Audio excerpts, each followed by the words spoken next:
बिस्मिल्लाहिर्रहमानिर्रहीम, अस्सलामु अलैकुम, welcome to Suno Pakistan and जी वेरी हैप्पी गुड मॉर्निंग। यकीनन आपके दिन का आगाज़ जो है बहुत ही ज़बरदस्त और एनर्जेटिक हो चुका होगा। मैं अपनी कॉफ़ी पी चुकी हूँ, आप चाय कॉफ़ी लेकर अपनी सीटों पर विराजमान हो चुके होंगे। मैं हूँ माहम जाहिद और मेरे साथ मौजूद हैं उज़ैर मलिक और जनाब हम भी चार्ज हो चुके हैं। जिस तरह से माहम ने बताया कि कॉफ़ी पी चुके हैं और साथ ही साथ आपसे बहुत सारी स्टोरीज जो हैं वो हम शेयर करने वाले हैं। बहुत सारे सेगमेंट्स हैं जिन पर आज हम बात करेंगे, डिस्कशन करेंगे अपने मेहमानों से। तो आज का प्रोग्राम भी बड़ा ज़बरदस्त और दिलचस्प होने वाला है। लेकिन ज़िंदगी को आप इंजॉय तभी कर सकेंगे जब आप अपना ख्याल रख सकें। जनाब मौसम बदल गया है और आपने जनाब अपने अपने गर्म कपड़े निकाल लेने हैं, उनका इस्तेमाल भी करना है। ख़ासकर जो बाइक वाले हैं, मतलब हम उन्हें स्मोक के हवाले से तो बता रहे हैं कि वो किस तरह उनके असरात से महफूज रह सकते हैं, लेकिन आपने खुश्क सर्दी जो है जिसके बारे में बड़े कहा जाता था कि ये हड्डियों में लगती है और आपकी इससे आपने खुराक बचना चेंज हो रही होती है, इसका भी हम जिक्र करेंगे। खुश्क सर्दी जब होती है तो खुराक भी चेंज हो रही होती है, तो जाहिर सी बात है वार्डरोब भी आपकी चेंज होनी चाहिए। और वो जो फुफ्फो ने कोट जर्सियां भेजी हुई है ना लंदन से, वो आपने निकाल मामा खुले खुले पहना के कहती देखो बिल्कुल फिट है बिल्कुल फिट आए हैं, तो वो आपने अब कपड़े निकाल लेने और अपना बहुत ख्याल रखना है। और मौसम जो है वो यकीनन अब सर्दी की तरफ बढ़ता चला जा रहा है। गर्म मशरूबात का इस्तेमाल करें। सारी हिदायत हमने दे दी हैं, वो हिदायत पर आपने अमल दरामद भी करना है। और मैं बताने वाली थी कि आज के प्रोग्राम में एक और बहुत मजे की चीज होने वाली है, वो ये है कि जी उड़ती गाड़ी का भी जिक्र करेंगे उड़ती गाड़ी का भी जिक्र करेंगे, लेकिन खैर वो तो उड़ेगी। आप चलते चलते जाइए और हमें बताइए कि मौसम कहता है अगर उड़ने वाली गाड़ी आपके पास है तो आप उसका इस्तेमाल कर सकते हैं। मैं उड़ सकूं, लेकिन अभी मैं चलते चलते जाती हूँ और बताती हूँ कि मौसम की सूरत हाल कैसी रहेगी।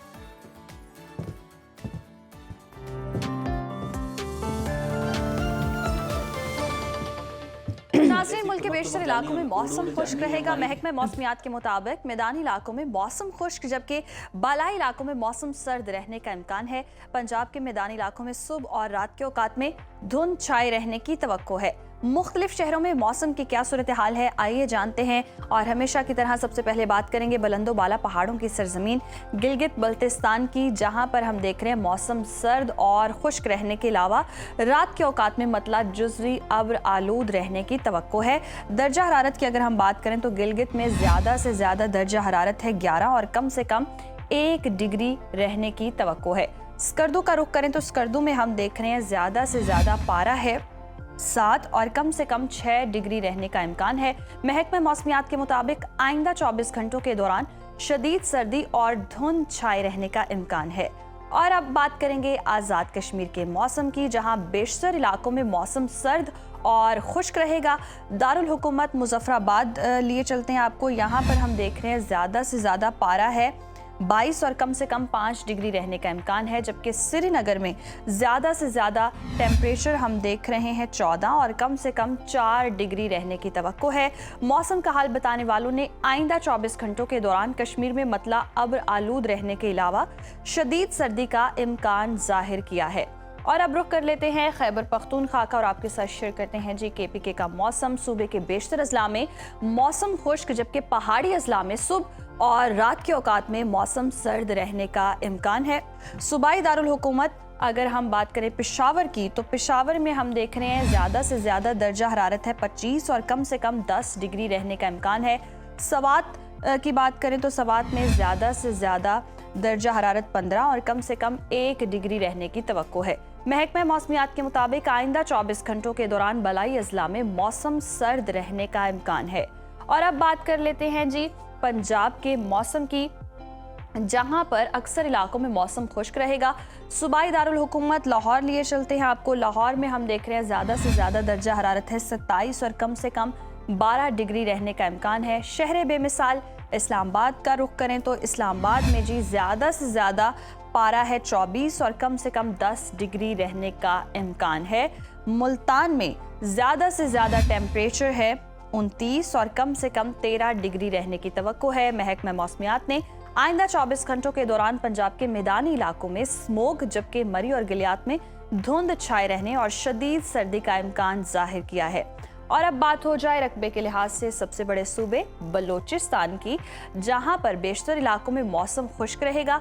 फलों के शहर कोयटा की बात करें तो यहाँ पर ज़्यादा से ज़्यादा दर्जा हरारत है 18 और कम से कम 0 डिग्री रहने का इम्कान है। महकमा मौसमियात के मुताबिक आइंदा 24 घंटों के दौरान सूबे के शिमाली अजला में मौसम शदीद सर्द रहने का इम्कान है। और हमेशा की तरह आखिर में आपके साथ शेयर करते हैं सूबे सिंध का मौसम।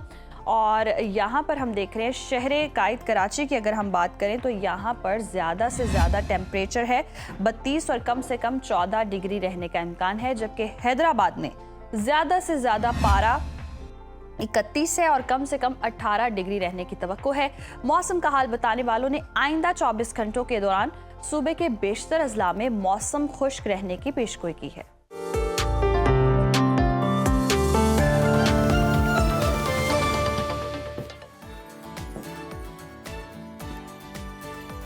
तो नाजरीन, ये आपने देखी मौसम की सूरत हाल। और जैसे कि हमने देखा है कि सर्दी में इजाफा होता जा रहा है और पहले भी हम कह रहे थे कि आपने एहतियात करनी है और अपना जी बहुत ख्याल रखना है। आप कुछ कहने वाले थे, सॉरी मैंने आपकी मैं बात ये कहने वाला था कि ख्याल तो आपने रखना है, लेकिन दुनिया का शोर शराबा है, आपको पता है, मुकाबलेबाजी है बेहिसी के इस दौर में। आज 13 नवंबर को एक ऐसा दिन भी आता है जो हमें एहसास, हमदर्दी और इंसानियत की याद दिलाता है। आज मनाया जा रहा है मेहरबानी का आलमी दिन। इस दिन का मकसद है लोगों को एक दूसरे के लिए नरमी, खैरख्वाही और भलाई के जज्बे से जोड़ना। वाह वाह। और ये भी कहा जाता है कि मेहरबानी एक ऐसी ज़ुबान है जिसे बहरे सुन सकते हैं और नाबीना देख सकता है। तो किसी भूखे को खाना खिला देना, किसी गमज़दा को दिलासा देना या किसी की तल्ख बात पर मुस्कुरा देना, ये सब छोटे छोटे काम मुआशरे को बड़ा बना देते हैं। और दुनिया में वर्ल्ड काइंडनेस मूवमेंट की बुनियाद जो है वो 13 नवंबर 1998 को टोक्यो में रखी गई और तब से ये दिन जो है हर साल इस पैगाम के साथ मनाया जाता है कि मेहरबानी जो है वो कमज़ोरी नहीं है बल्कि मजबूत दिलों की पहचान है। और हमारा दीन इस्लाम भी हमें यही दर्स देता है कि मेहरबानी करना बहुत ज़रूरी है। मेहरबानी करेंगे तो आपके रिश्ते भी बहुत अच्छे रहेंगे और आपका एनवायरनमेंट भी बहुत अच्छा। और देखें हमारा दीन कितना जामे है, जिसमें हर चीज़ मौजूद है, यानी छोटों से किस तरह पेश आना है उसके बारे में अलग से बताया गया है। बड़ों के साथ क्या सलूक आपने करना है, आस पड़ोस वालों से आपका हुस्न सलूक जो है वो कैसा होना चाहिए, किस तरह का आपको सलूक रवा रखना चाहिए, ये सब कुछ हमारा दीन हमें सिखाता है। तो हमें इस पर अमल करने की ज़रूरत है। दुबई से खबर है जनाब, वो भी हिस्सा बना लेते हैं अपने प्रोग्राम का।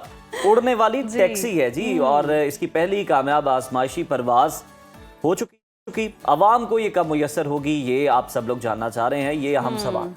और जिद्दत, टेक्नोलॉजी और ख्वाबों का शहर है जी। दुबई ने एक और नाकाबिले यकीन कारनामा अंजाम दिया है।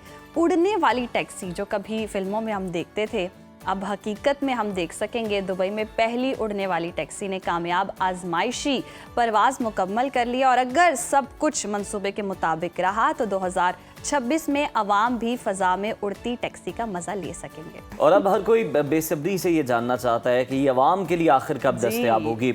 एयर टैक्सी ने दुबई और अलैन के दरमियान से राई इलाके मरगम से परवाज शुरू की और दुबई के अल मकतूम एयरपोर्ट तक बगैर किसी रुकावट के सफ़र मुकम्मल किया। ये टैक्सी मुकम्मल तौर पर इलेक्ट्रिक है, माहौल दोस्त भी है, शोर भी कम पैदा करती है और साथ ही ये 320 किलोमीटर फी घंटा की रफ्तार से परवास करेगी और इसमें 4 मुसाफिर बैक वक्त सफ़र कर सकेंगे। अमाराती हुकूमत के मुताबिक आवाम के लिए ये सर्विस 2026 में शुरू होगी और sky ports company Dubai international airport के करीब अपना पहला एयर टैक्सी स्टेशन बना रही है, जहाँ से शहरी मुस्तकबिल में आसान और तेज़ रफ्तार फ़ज़ाई सफ़र का लुत्फ़ उठा सकें। जी बिल्कुल। और मंसूबा ना सिर्फ शहरी ट्रैफिक का हल है बल्कि फ़ज़ा में जो माहौल दोस्त और जदीद और पुरकशिश सफ़र की नई दुनिया का दरवाज़ा भी खोलता है। दुबई एक बार फिर जी ये साबित कर रहा है कि टेक्नोलॉजी में आगे बढ़ने का ख्वाब हकीकत में बदल सकता है। तो जितने भी ट्रैफिक के मसाइल हैं वो तो हल होने वाले हैं। जो इधर उधर से निकल जाते थे छोटी छोटी बाइक्स वाले, वो इजीली अब टाइम की किल्लत हो तो फ़ज़ा में आप आराम से सफ़र करें। आप लेट हो रहे हैं, आप बैठे जी टैक्सी में और आप उड़ने मंजिल से आप लेट नहीं होंगे लेकिन थोड़ा सा इंतजार आपको जो है वो करना ही पड़ेगा, क्योंकि 2026 में ये आवाम के लिए दस्तयाब होगी। आगे बढ़ते हुए आपको बताते हैं कि AI चैट बोट्स इस्तेमाल करने वालों खबरदार हो जाओ, क्योंकि नई तहकीक ने खतरे की घंटी बजा दी आप सब लोगों के लिए। आजकल AI चैट बोट्स जैसे चैट GPT और जेमिनाई हमारी रोज़मर्रा ज़िंदगी का हिस्सा बनते जा रहे हैं। हम सेहत, तालीम और हत्ता के रोज़मर्रा के फ़ैसलों में भी उन पर इन्हिसार कर रहे हैं। लेकिन नई तहकीक ने खबरदार किया है कि ये टूल्स हमेशा महफूज नहीं होते। स्टैनफोर्ड यूनिवर्सिटी और centre for democracy and technology CDT की ताज़ा तहकीक ये बताती है कि चैटबोट सेहत और खाने के मामलात में गलत रहनुमाई फराहम कर सकते हैं और बाज़ औक़ात नुकसानदेह रवैयों की हौसला अफजाई भी करते हैं।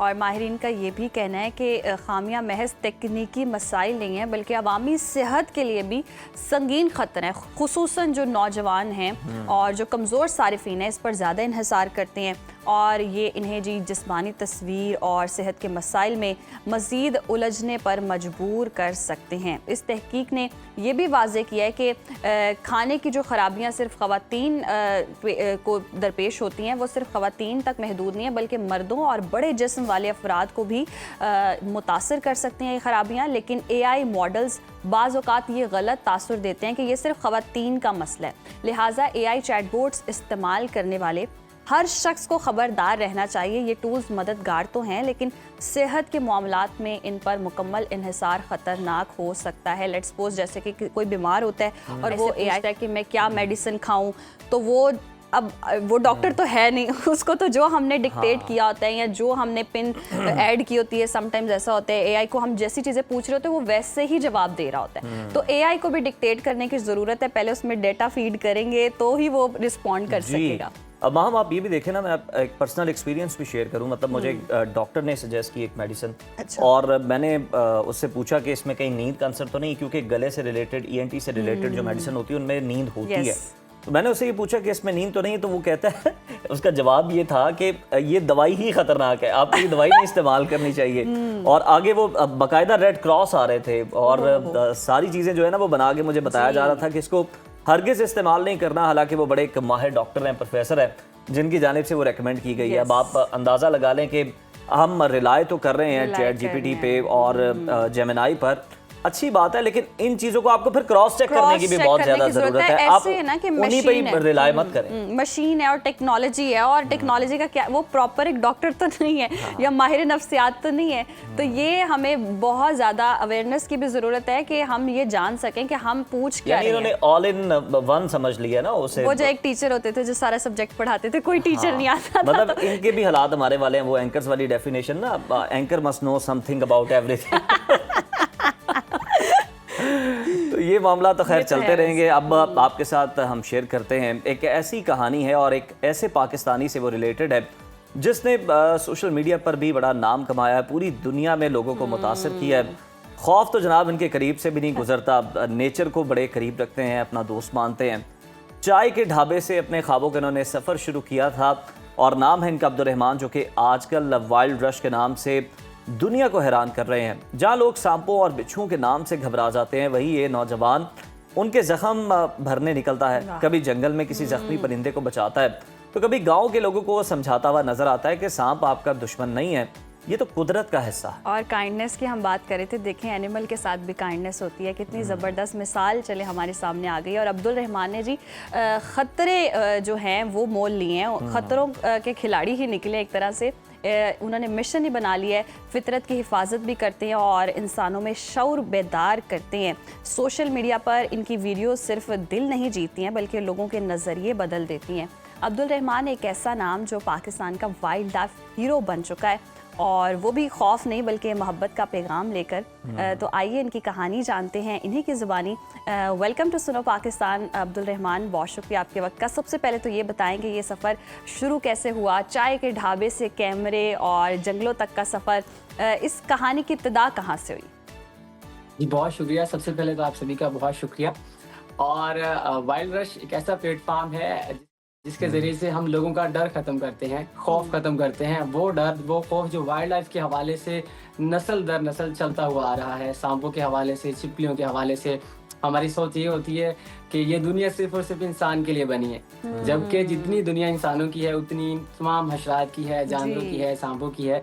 बस हमारी सोच थोड़ी सी अलग है। हमने इस सोच को बदलने के लिए वाइल्ड रश प्लेटफॉर्म बनाया, और जब ये काम शुरू किया तो बहुत सारी मुश्किलात का सामना करना पड़ा। लोगों के ताने, ख़ास तौर पर फैमिली वालों के, क्योंकि काम अजीब है। लोग कहते थे, फैमिली वाले कहते थे कि जोगी नया पैदा हो गया, ख़ानदान का नाम बदनाम करेगा। तो अल्हम्दुलिल्लाह से हम हिम्मत नहीं हारे। मेरी टीम हमेशा मेरे साथ रही।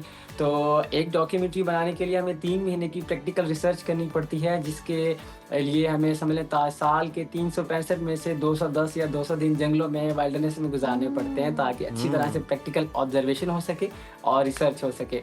तो इस हवाले से खर्चे काफ़ी जो है उठाने पड़ते थे।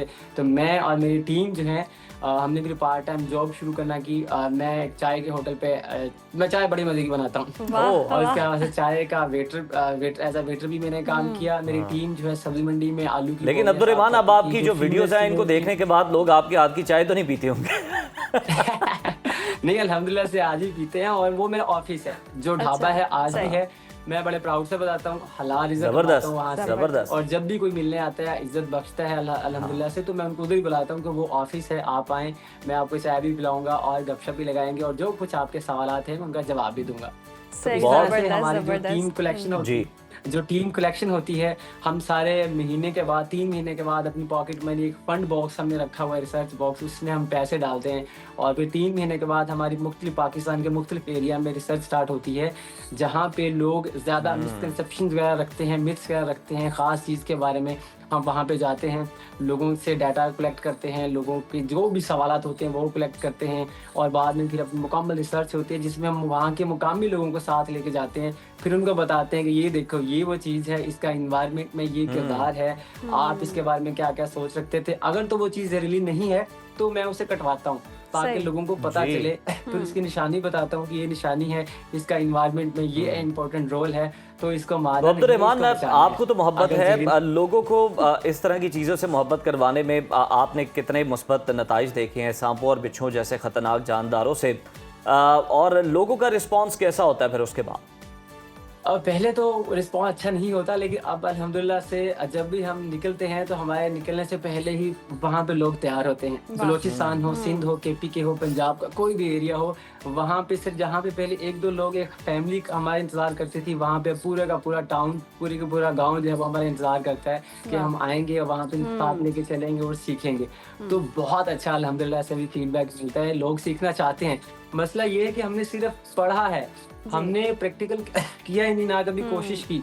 लोगों को अगर आपने सही बात डिलीवर करनी है तो आपको प्रैक्टिकल करके दिखाना पड़ेगा।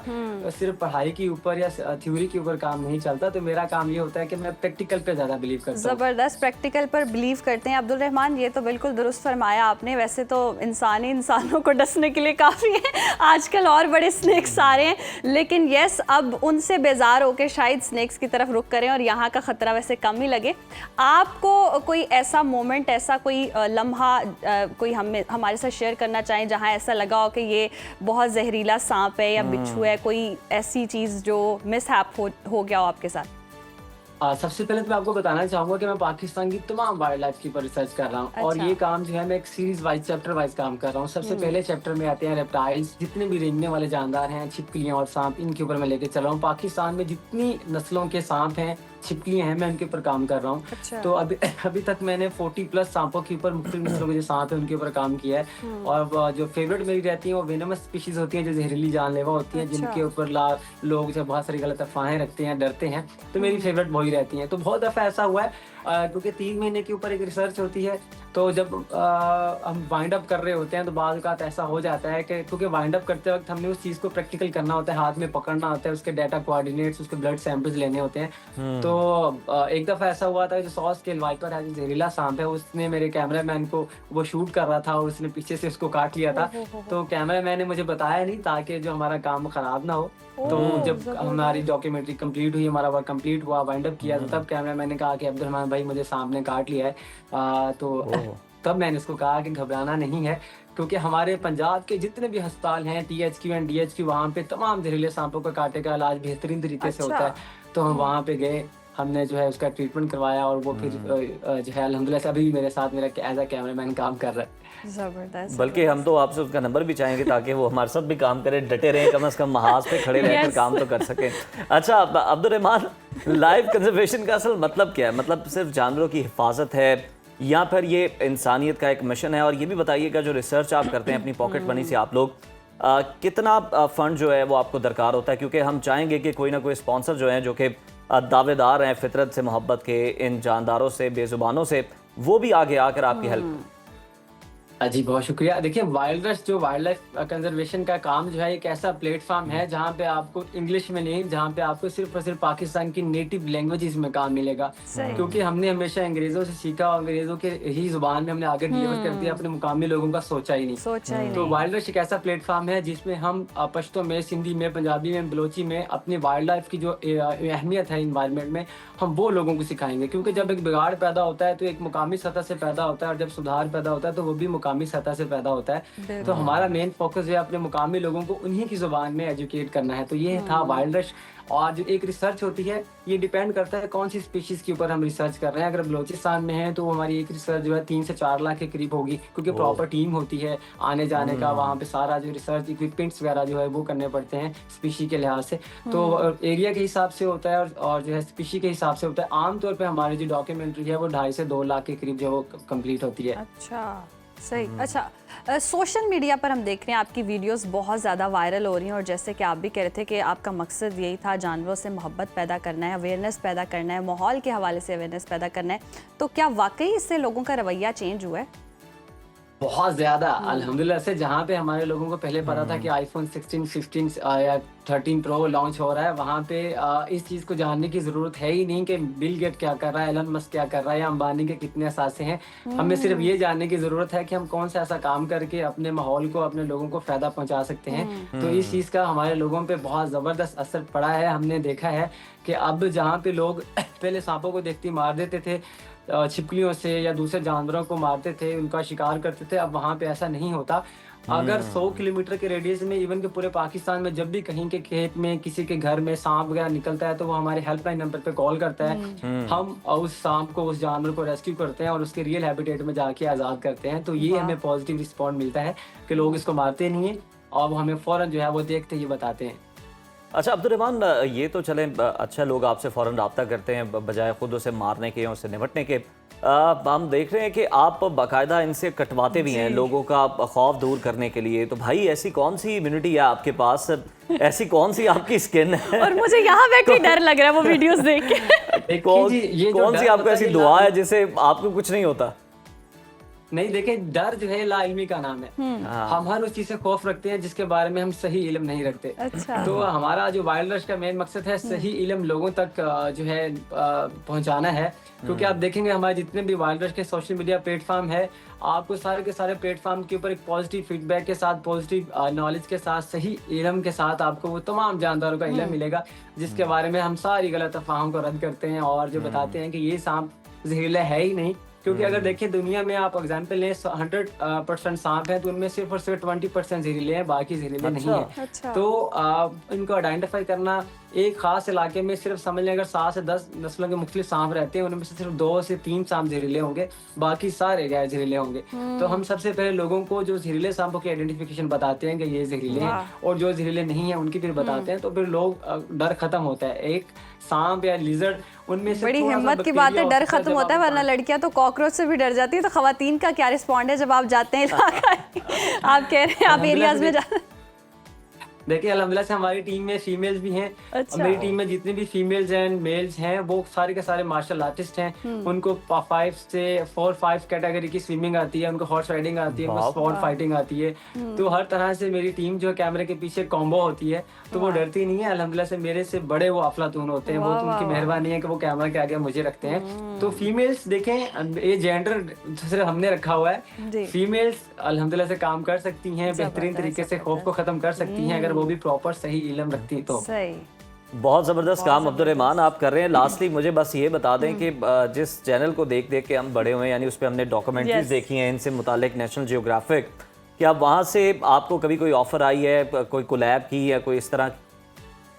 देखिए मैंने नेशनल जियोग्राफिक के कुछ इंस्ट्रक्टर के साथ काम किया है मैंने। ऑफर्स मुख्तलिफ कंट्री से आती हैं, ऑस्ट्रेलिया से आई हैं, इंडिया से भी आती हैं, लेकिन मेरा जो सब फर्स्ट प्रायोरिटी है वो पाकिस्तान है, क्योंकि मैं पाकिस्तान को कभी छोड़ के जाना नहीं चाहता। लेकिन यहाँ पे रहते हुए मैं सबसे पहले एक ऐसा प्लेटफॉर्म बनाऊंगा जिसमें हम अपने पाकिस्तान का सोचें, पाकिस्तान के लोगों को एजुकेट करें, क्योंकि बाहर के लोग तो ऑलरेडी हमसे बहुत आगे हैं, तो हमें उनका साथ कम, लेकिन हमें पाकिस्तान का साथ ज्यादा देना है। तो मेरी यही फर्स्ट एंड लास्ट प्रायोरिटी यही है कि पाकिस्तान में रहते हुए अपने लोगों का सोचना है। बहुत अच्छी सोच है आपकी, बड़ी ज़बरदस्त सोच है अब्दुर्रहमान, और हम दुआ गो हैं कि आप महफूज भी रहें और इसी तरह पाकिस्तान के लिए काम भी करते रहें, लोग आपका काम बहुत और पसंद डर कर भी रहे हैं। खत्म करते हाँ, रहें। और इंटरनेशनल प्लेटफॉर्म्स पर भी ये जाए। बहुत Yes. शुक्रिया अब्दुल रहमान, अपना बहुत सारा ख्याल रखें। तो नाज़रीन, आप मिले आप एक बड़े ज़बरदस्त नौजवान से जो कि इतना अच्छा काम कर रहा है, ना सिर्फ पाकिस्तान की आवाम को बल्कि पूरी दुनिया में जहाँ जहाँ उसका काम देखा जा रहा है, लोग Yes, उसको पसंद करते हैं, पसंद उनकी करते हैं। डॉक्यूमेंट्रीज को सुनते हैं, उससे नॉलेज भी हासिल करते Knowledge हैं भी कि हासिल जनाब कौन करते सी हैं। चीज़ खतरनाक है, कौन सी नहीं। और कोई भी अगर इस तरह की आपको जानदार नजर आए तो आपने कोई डंडा वही लेके वाली पीछे नहीं बात है पड़ ना, जाना। लाइल्मी का होता है बस। जब तक आप जानते नहीं, आप उस चीज़ से खौफ खाते हैं, तो ये एक्सपेरिमेंट्स आपने घर में खुद नहीं करने हैं। कोई जो जानता हो उसी के थ्रू ही आप इसको समझें और जानें, और जब लर्न कर लेंगे तो यकीनन खौफ ख़त्म हो जाएगा। और ये एक बहुत ही अच्छा मशगला भी है, और वीडियोस भी हम देखते हैं कि बहुत Yes, ज़्यादा इनकी बहुत वायरल अच्छी। हो रही हैं। तो होपफुली पाकिस्तान के लिए जी और आने वाले दिनों में बेहतरी हो, और पाकिस्तान सीख सके कि जानवरों से मोहब्बत भी बहुत ज़्यादा ज़रूरी होती है। इसी मैसेज के साथ जी प्रोग्राम में वक्त हुआ ब्रेक का। देखते रहिए सुनो सुनो पाकिस्तान। पाकिस्तान। वेलकम बैक नाज़रीन, और अब कुछ बात करेंगे 27वीं आईनी तरमीम की। सेनेट के बाद जी कौमी असम्बली ने भी 27वीं आईनी तरमीम मंजूर कर ली है। अपोजिशन के शोर शराबे, नारेबाजी और एहतजाज के बावजूद हुकूमत ने आखिरकार अपना मकसद हासिल कर लिया। लेकिन एक नया मोड़ तब आया जब इस तरमीम में 2 इजाफी शिकें शामिल कर दी गई। पहली ये कि chief justice of supreme court का जो मतलब होगा वो चीफ जस्टिस ऑफ पाकिस्तान, और दूसरा ये कि वफाकी आईनी अदालत भी आइन शिकनी की तौसीक नहीं कर सकेगी। ये तब्दीलियां चूंकि सेनेट की मंजूर शुदा बिल में शामिल नहीं थी, इसलिए अब ये बिल दोबारा सेनेट को भेजा जाएगा।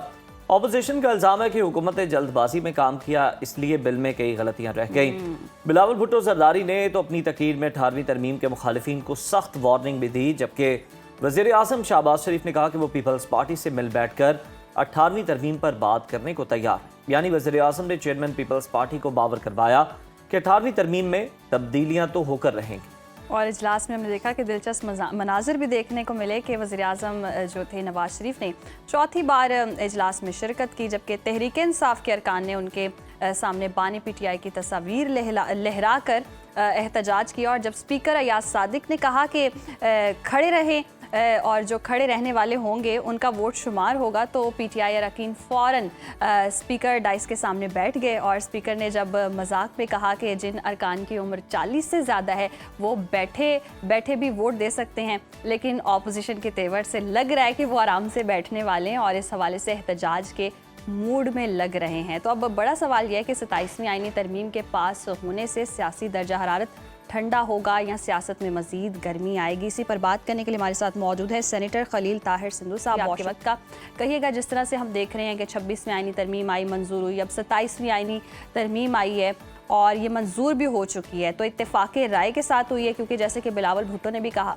बिलावल भुट्टो की जानिब से भी कहा गया कि ये बिल जो है वो कसरत राय से तो मंजूर हुआ है लेकिन इत्तेफाक राय से नहीं। जी बहुत शुक्रिया सोनो टीवी का और आपका भी। देखिए बिलावल भुट्टो साहब ने बिल्कुल राइटली फरमाया कि जब 18th अमेंडमेंट हुई थी तो जितनी पार्टीज थी सबने सिग्नेचर्स किए थे, इंक्लूडिंग बानी जो हैं इमरान खान साहब, उन्होंने भी सिग्नेचर्स किए थे। तो इस दफा उन्होंने मतलब सवाए बायकाट के अलावा और कागज फाड़ने के अलावा हमने उनको दावत दी थी। I am the member of this committee, standing committee on law and justice also. तो हमने सबने दावत दी। मैंने पर्सनली अली जफर साहब से रिक्वेस्ट की कि आप आए, अपना एहतजाज भी करें, लेकिन अपनी तरमीम तो देना, कोई अमेंडमेंट दें, कोई इसमें शामिल हो, ताकि आपकी चीजें रिकॉर्ड पे तो आए। This is not the way. मुझे याद है जी मोहतरमा बेनज़ीर भुट्टो शहीद ने जब 85 का इलेक्शन था तो उन्होंने कहा था मुझसे बहुत बड़ी गलती, मैंने इलेक्शन का बायकॉट किया, मुझे हिस्सा बनना चाहिए था चाहे मैं 10 सीटें लेती। तो हम चाहते थे, तो ये बिलावल साहब का मतलब ये था कि जो फुली कंसेंसस 100% कंसेंसस जो है वो नहीं उस वक्त हुआ था। लेकिन ज्वाइंट का आर्टिकल 239 कहता है कि if you have the 2/3 majority then you can present and you can pass the constitutional amendment। और आर्टिकल 239 को सामने रखते हुए हमारे नंबर्स भी पूरे थे, बल्कि ज्यादा थे और अब भी हैं, तो वो हमने उसको पूरा किया। और इसमें किसी किस्म की कोई एक को जो मुझे कुछ एक बता दे, रात में भी I was on so many other program, मैंने उनसे पूछा आप अपने PTI के दोस्तों से, भाइयों से, कोई दुश्मनी थोड़ी है किसी से, कोई ये नहीं मेरे पास शिक वाइज उसका बनाया हुआ है अपना उसका टाइम टेबल, ये पुरानी शिक थी, ये नई शिक है, कोई एक बात बताएं जो किसी शख्स के खिलाफ हो। तो they were unable to tell me anything regarding that कि आपने मतलब ये काम खराब किया, ये काम गलत किया। हाँ, एक काम बहुत अच्छा है जो जिसपे उनको एतराज था सुओ मोटो का। सुओ मोटो का नोटिस बना था, बहुत पुरानी बात है, ये एक था अपना रहमत मसीह वर्सेस द स्टेट, भट्टा मजदूर थे। तो ये मार्जिनलाइज जो तबके होते हैं उनके लिए होता है कि उनकी जिनकी आवाज नहीं होती, वो कम होती है, उनके लिए फिर उनको एक इख्तियार दिया गया था कि वो सुप्रीम कोर्ट नोटिस ले सकती है। लेकिन जिस तरीके से उसका बेदरीक इस्तेमाल किया गया कि एक मुकदमा बनता है, कस्टम एक्ट का अदाकार आई है बाहर से, चलो कुछ भी निकला, मैं नहीं इस बात में जाना चाहता, उनके बैग से तो आप उनका नोटिस ले ले, सुओ मोटो ले ले, फिर आप हॉस्पिटल में चले जाइए, शर्जील मेमन के कमरे में चले जाइए, फिर आप आन के खालिद को फांसी दे दी, फिर आप मियां मोहम्मद नवाज शरीफ जिन्होंने जो खुशहाली का दौर लाए थे उनको आप कहें कि जजमेंट में लिखा है, I am lawyer by profession, there is no any element of corruption but you have not receive the pay, salary आपने नहीं ली, अपने बेटे से लगा आपको यादगार भेजते हैं। तो सुओ मोटो का हरगिज ये मतलब नहीं कि आप उसको अपनी ख्वाहिशात के मुताबिक बिल्कुल, इसका हमने देखा है खलील साहब माजी में बड़ा गलत इस्तेमाल किया गया। इससे पहले जो आप बात कर रहे थे, बिलावल भुट्टो ने भी फ्लोर ऑफ द हाउस पे ये बात की कि तहरीक इंसाफ के दोस्तों को आना चाहिए था, अपनी तजावीज़ जो हैं वो लाजमी उन्हें सामने रखनी चाहिए थी कमेटियों के अंदर। लेकिन सर तहरीक इंसाफ कहीं ना कहीं ये मौक़िफ़ अपना रही है कि हम तजावीज़ दे भी देते, होना क्या था, उसे कौन सा शामिल कर लिया जाना था। उल्टा हुकूमत ने हमारी उन तजावीज़ को नेगेटिव लेकर ये बयानिया बनाना था कि देखें इन मामलात पर तहरीक इंसाफ जो है वो मुश्किलात खड़ी कर रही है, हम तो चाहते हैं, तो इससे उनकी मुश्किलात में दुगना इजाफा हो जाना। एक जगह पे आग लगी थी तो एक चिड़िया अपनी चूंच में ना पानी लगा के तो उसको बंद कर दी थी कि आग बुझ जाए, आग बुझ जाए, आग बुझ जाए। तो किसी ने उससे कहा कि आपके एक कतरे से या एक बार कतरे लाने से आग नहीं बुझेगी। उसने कहा कि रोजे क़यामत वाले दिन कम से कम मेरा जो शुमार है वो आग बुझाने वालों में तो होगा ना, तो इनको कंट्रीब्यूट तो करना चाहिए। देखिए अब ये जो जमहूरी पॉलिटिक्स होती है इसमें हिस्सा लेना बहुत जरूरी होता है। अगर आप सिस्टम से बाहर है, वो कहते हैं मौजूदा दरिया में बैरूनी दरिया कुछ नहीं, अगर आप बिल्कुल सिस्टम से बाहर हो जाते तो आप आइसोलेशन में चले जाते हैं और बड़ी मुश्किल से, और ये अपने लिए मुश्किल पैदा करते हैं, अपने लीडर के लिए मुश्किल पैदा करते हैं। आप आइन का हिस्सा बने, पार्ट बने, आप कहीं कल को आप लोगों को बता सकेंगे। फिर ये अगर जब 27th अमेंडमेंट ने आइन का हिस्सा बना तो उनकी अमेंडमेंट ने साथ शामिल होना था, चाहे मंजूर होती ना होती, तो आने वाली नस्लें देखती कि इन्होंने ये अमेंडमेंट दी थी, तो आप तो हिस्सा ही नहीं बन रहे उसका। तो ये मैं कह रहा हूँ मतलब बगैर किसी उसके पार्टी एफिलिएशन के, मैं कह रहा हूँ एज ए लॉयर कह रहा हूँ और एज ए लेजिस्लेटर के, इनको हिस्सा जरूर बनना चाहिए हर अमल का। सही। अच्छा खलील साहब, आर्टिकल 176 को आप कैसे देखते हैं? चीफ जस्टिस के हवाले से जो तरमीम की गई है वो आपकी नज़र में कैसी है? जी, वो चीफ जस्टिस है, पाकिस्तान जो सुप्रीम कोर्ट के जो चीफ जस्टिस के साथ पाकिस्तान का लफ्ज जो था वो टाइपो मिस्टेक थी, और वो आज प्रोसीजरल चेंजेस है, सब्सटेंशियल चेंजेस हैं, वो कोई इतनी बड़ी बात नहीं है। उस पर वो शिकवाइज तो नहीं खड़ा होना पड़ेगा, लेकिन अगर ऐसा होता भी है, अगर होता है किसी तरफ से, तो हमारे पास नंबर पूरे हैं, क्योंकि सैफुल्लाह अबड़ो साहब ने रिजाइन जरूर किया लेकिन उनका एक्सेप्ट नहीं हुआ, वो जब तक पूरा प्रोसेस नहीं होता। इसी तरह जो जमीयत उलमा इस्लाम फजलुर रहमान ग्रुप के सेनेटर हैं वो भी हमारे साथ हैं, और इनके अलावा भी और हैं 2 सेनेटर, वो उनका मैं नाम नहीं बता सकता आपको, आप सॉरी, लेकिन ये है कि ये भी हो जाएगा मरहला, और आज ही ये पास होकर सेनेट से ये कैबिनेट में जाएगी, कौमी असेंबली में जाने की जरूरत नहीं है। बिल्कुल ठीक है, ये तो जब प्रेसिडेंट के पास नंबर शो करने पड़ेंगे पता चल जाएगा कि कितना आसान है, कितना मुश्किल है सेनेट के अंदर। आप खुद भी सेनेटर? अच्छा सर, ठीक है। अच्छा सर, मैं ये भी आपसे जानना चाह रहा हूँ कि नंबर तो हो जाएंगे, लेकिन ये सारी मश्क दोबारा करने की ज़रूरत क्यों पेश आई? क्योंकि कहा यह जा रहा है कि बहुत उजलत में, बहुत जल्दबाजी में ये किया गया, इसलिए ये मसाइल पैदा हुए इतने संगीन। नहीं, हमने बड़ी अर्करेजी की है। कैन यू इमेजिन 3 दिन हम बैठे रहे हैं, कौमी असेंबली के मेंबरान भी, हमारे स्टैंडिंग कमेटी चेयरमैन के जो इधर से सेनेट के, जिसमें मैं भी शामिल हूँ, हम बैठे रहे, और फिर मैंने खुद इन सबको दावत दी, आजम तारड़ साहब ने दावत दी कि आप आए, इस अमल का हिस्सा बने, और पहले कामरान मुर्जा साहब और उनकी मिसेज हमारी बहन है, कोई हिस्सा बने भी, आधा पौना घंटा बैठे, फिर उनको फोन आ गया कि आप उठ के आ जाए। तो मतलब हमने कहा कि इसका आप सोल्यूशन, पार्ट ऑफ सोल्यूशन बने, पार्ट ऑफ प्रॉब्लम ना बने। तो इसलिए कोई इतनी जल्दी नहीं की गई। इसके मतलब देखिए ये छोटे छोटे तो काम है, क्योंकि इतनी बड़ी बात होती है। 18वीं तरमीम बहुत मुश्किल काम था, उसमें बहुत ज्यादा काम करने की जरूरत थी। सर अब आपने 18वीं तरमीम का जिक्र छेड़ ही दिया, तो बिलावल भुट्टो साहब के तहफ़्फ़ुज़ात तो मौजूद हैं पीपल्स पार्टी के, तो फिर क्या होगा? बातचीत होगी उनके साथ बैठकर? जी मेरे भाई, अगर बातचीत भी होगी और जब 28वीं तरमीम आएगी, और जो भी मुझे नहीं पता क्या कौन सी आएगी और कब आएगी, लेकिन 27 के बाद नंबर हिस्सा जो है 28 का सर, लेकिन 18वीं तरमीम के हवाले से बात की गई है ना कि मैं वही बात करने लगा हूँ, सॉरी फॉर इंटरप्शन। तो मैं वही बात करने लगा हूँ कि जब भी अगर ऐसा होता है, तो मतलब महीने के बाद, 15 दिन के बाद, तो जब तक तमाम पार्टीज की, ये प्राइम मिनिस्टर साहब ने बाबंग दोहल का है, तो जब तक जो कौमी वादत और सारी पार्टियां इकट्ठी उसमें नहीं होंगी, खासतौर पर पाकिस्तान पीपल्स पार्टी और हमारे इत्तेहादी, तब तक किसी किस्म का कोई इसमें कोई काम ऐसा नहीं होगा जो हम उनके साथ करें। और वैसे भी मैं ओपन, बड़ा मेरा फैब्रिक थोड़ा सा फर्क है, सेनेट में हमारे पास एक सीरीज भी नहीं है, तो हम क्यों उनके बगैर हम कर भी नहीं सकते फ्रेंकली। सही, बहुत शुक्रिया खलील ताहिर साहब आपके वक्त thank का। you very much, और सरों। यकीनन ये 27वीं आईनी है वो मंजूर कर ली गई है। और बिलावल भुट्टो जो हैं उनके भी थोड़े तहफ़्फ़ुज़ात थे, उन्होंने कहा जी कसरत राय से तो मंजूर हुई है, इत्तेफाक राय से नहीं हुई है। होपफुली इसमें आगे जाके चेंजेस ना हों और 28वीं तरमीम ना ही आए, लेकिन पॉसिबिलिटीज़ यही शो की जा रही हैं। फिलहाल जी प्रोग्राम में वक्त हुआ ब्रेक का, देखते रहे सुनो Pakistan. Stay with us. Welcome back नाजरीन। और आजकल अगर हम देखें तो वालिदैन जो है अपने बच्चों की तरबियत कर रहे हैं, उस पर उनका अंदाज कुछ और हो गया है। पहले वालिदैन ज़रा सख्त हुआ करते थे, नस्म व ज़ब्त के डिसिप्लिन के हवाले से बहुत पाबंद थे और अपने असूलों पर हमेशा डटे रहते थे, जबकि आज के वालिदैन कदरे नरम दिल हैं, समझदार तो हैं मगर बेहद मसरूफ़ हैं। पहले तरबियत के अंदर हम देखते हैं कि सख्ती को किरदार साजी का ज़रिया समझा जाता था, मगर आज जज्बाती हमांगी और दोस्ताना ताल्लुक़ को तरजीह दी जाती है। और अब सवाल ये पैदा होता है कि क्या वक्त के साथ वालिदैन और औलाद के दरमियान रिश्ते की बुनियाद मजबूत हुई है या कमज़ोर? क्या तरबियत में आज़ादी ने नज़्म व ज़ब्त की जगह ले ली है? और क्या मसरूफ़ तर्ज़ ज़िंदगी ने वालिदैन और बच्चों के दरमियान फ़ासला बढ़ा दिया है? ये मौजू सिर्फ माजी और हाल का मवाजना नहीं है, बल्कि उस मुस्तकबिल का आईना भी है जिसमें नई नस्ल परवान चढ़ रही है। इसी पर बात करने के लिए आज हमारे साथ मौजूद हैं family psychologist doctor Naushaba Anjum. बहुत शुक्रिया आपके वक्त का। Welcome to Suno Pakistan. Doctor साहिबा, सबसे पहले तो ये बताएं कि ज़माना बदल गया है, वालिदैन के अंदाज भी बदल गए हैं, मगर क्या वाकई आज के वालिदैन तरबियत के मामले में पहले से बेहतर हैं या सिर्फ सहल पसंद हो गए हैं? बिस्मिल्लाहिर्रहमानिर्रहीम। शुक्रिया हम आपके मदद करने का। और बेहतरीन टॉपिक है। हमेशा से पेरेंटिंग हमारा एक, क्योंकि पिलर्स हैं सोसाइटी में जो हमने बच्चे जो हमने देने हैं सोसाइटी को, और जो मेरे ख्याल में आप वालिदैन की बात कर रहे हैं और तरबियत की बात कर रहे हैं, मेरी साइकोलॉजी भरी हुई है मदरहुड से। सारी साइकोलॉजी माँ के किरदार के ऊपर या माँ के रोल के ऊपर। ऐसा नहीं कि फादर का नहीं है, लेकिन जहाँ तक तरबियत का आंसर है या तरबियत का ताल्लुक है, तो वो माँ के पेट में आधी तरबियत हम समझते हैं कि हो जाती है। तो क्या वजह है कि अब हमारे पास वो लोग नहीं आ रहे? क्यों हम शेर शाह सूरी, खालिद बिन वलीद, टीपू सुल्तान, अल्लामा इकबाल क्यों नहीं पैदा कर सक रहे?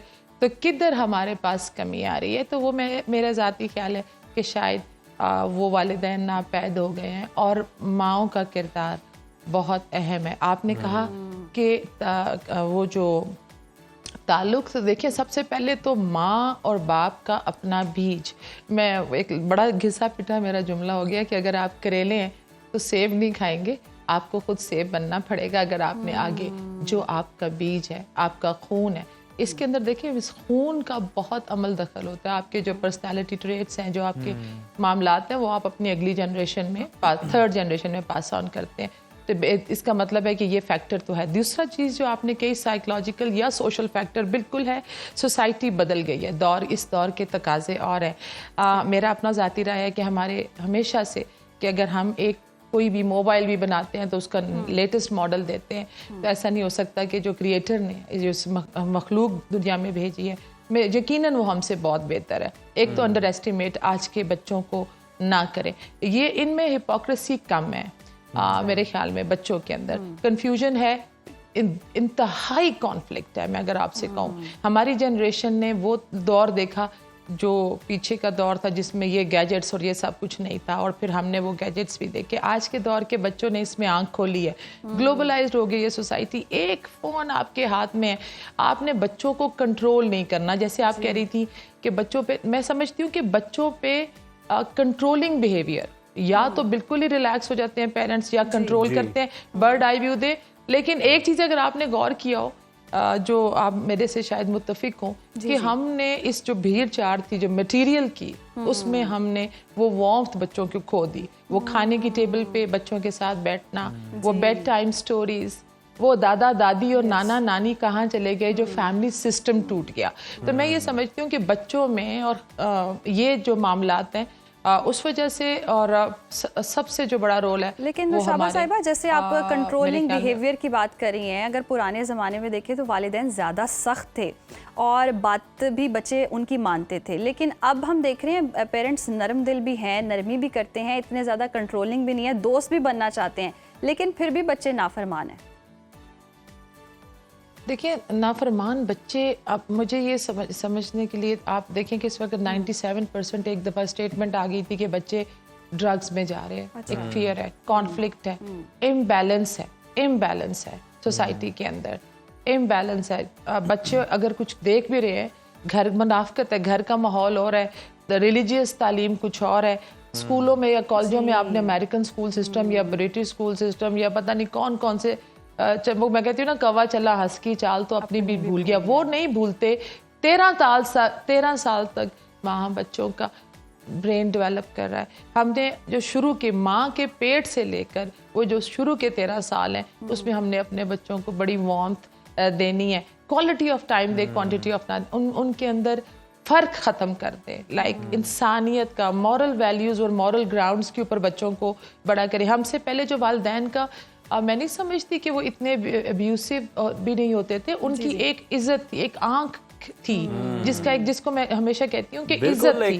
आज के दौर की हया चली गई है, हया। खिलाओ सोने का निवाला, लेकिन देखो शेर की आंख इनके ऊपर, अगर मैं ये सही बात करूँ नौशाबा, तो ये भी देखते हैं कि कुछ उनकी जानिब से कुछ डिसिप्लिन भी थे, कुछ बताया भी जाता था, कुछ रिस्ट्रिक्शंस भी थी कि मतलब इतने बजे के बाद आपने घर से बाहर नहीं जाना, ये आपका स्टडी का टाइम है, ये खेलने का टाइम है। आज के वालिदैन बच्चों को आज़ादी देना चाहते हैं, मगर आप नहीं समझती कि इसी आज़ादी की वजह से जो एक डिसिप्लिन का दायरा है अब वो भी टूट चुका?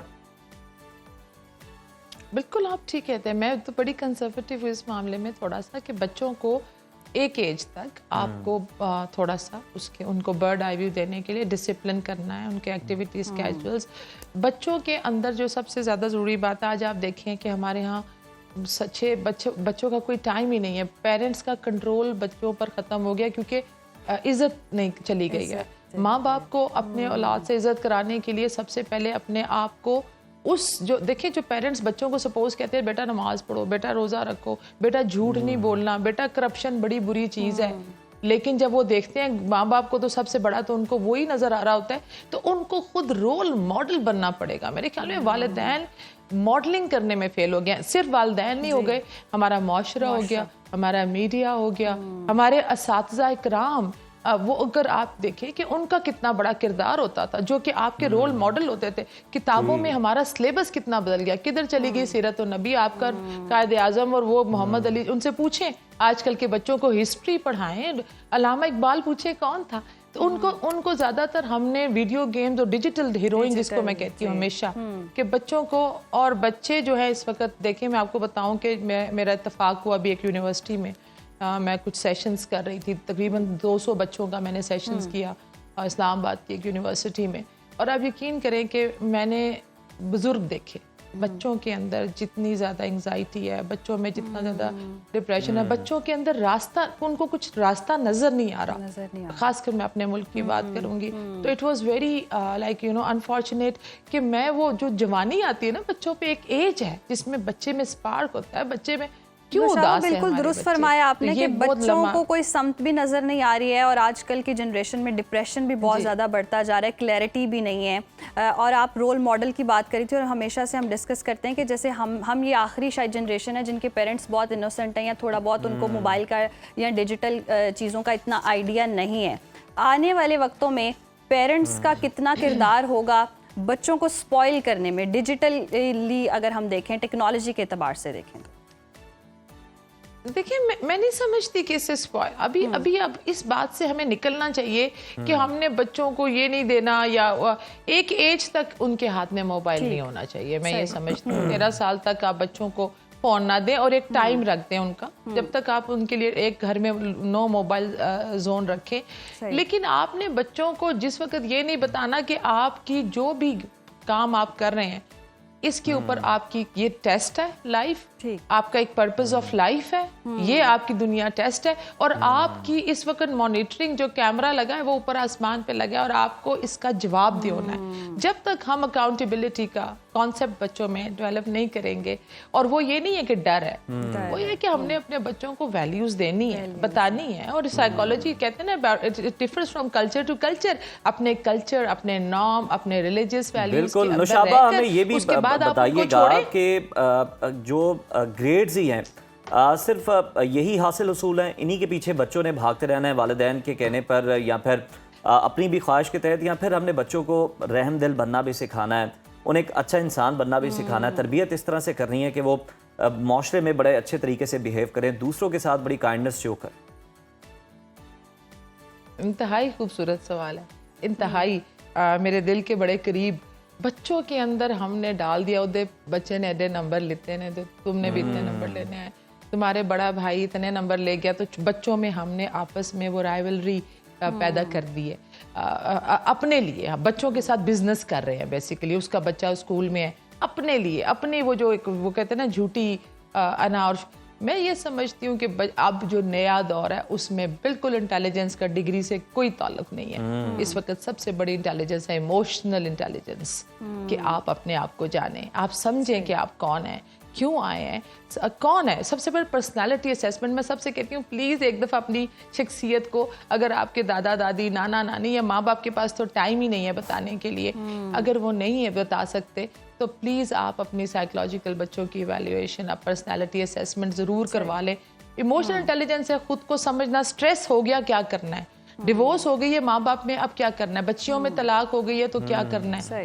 ये चीज़ें हमारी किताबों में नहीं लिखी हुई। हमें मॉरल वैल्यूज़ के ऊपर किधर रुक जाना है। अगर हारना सिखाए, सबसे ज़्यादा चीज़ मैं आपसे कहूँगी कि अगर गिर गया बच्चा, अगर फेल हो गया सपोज, तो उसके बाद उसको बताए कि this is not end of the world. उसके बाद जो वो बच्चा खड़ा होगा, मेरे ख्याल में वो एक, देखें रेस में सारे दौड़ते हैं, मैं कहती हूँ जीतता कोई एक है। क्यों? क्योंकि वो इस फियर और एंग्जाइटी को कोप अप करना उसके माँ बाप ने बताया होता है। उसको ये डर नहीं होता कि मैंने हार हो जाती है नुशाबा जब मान लिया जाता है, और जीत तब होती है जब ठान लिया जाता है। ये पैगाम भी है, और इसके साथ साथ हमने बच्चों को सिखाना भी है कि किस तरह से इन चीज़ों से आपने डील करना है, इन मुश्किलात से आपने डील करना है, और वो जो आपको इवल थॉट्स आ रही होती हैं खुदा न खास्ता जिंदगी के खात्मे की या कुछ इस तरह की, भी बहुत रोल उसकी तरफ आपने नहीं जाना। थैंक यू सो मच बहुत रोल है कि वो अपने बच्चों को कनेक्ट रखें नॉर्म्स के साथ, कल्चरल वैल्यूज़ के साथ, और उनको काइंडनेस सिखाएं, और बेहतरीन मुस्तकबिल के लिए बच्चों के साथ कनेक्टेड रहना बहुत ज़रूरी है इमोशनली। फिलहाल जी प्रोग्राम में वक्त है ब्रेक का, देखते रहिए सुनो पाकिस्तान। Stay with us. आपको दोबारा से प्रोग्राम में खुशामदीद कहते हैं। और रावलपिंडी क्रिकेट स्टेडियम में एक सनसनीखेज मुकाबले के बाद पाकिस्तान ने श्रीलंका को सिर्फ 6 रन से शिकस्त देकर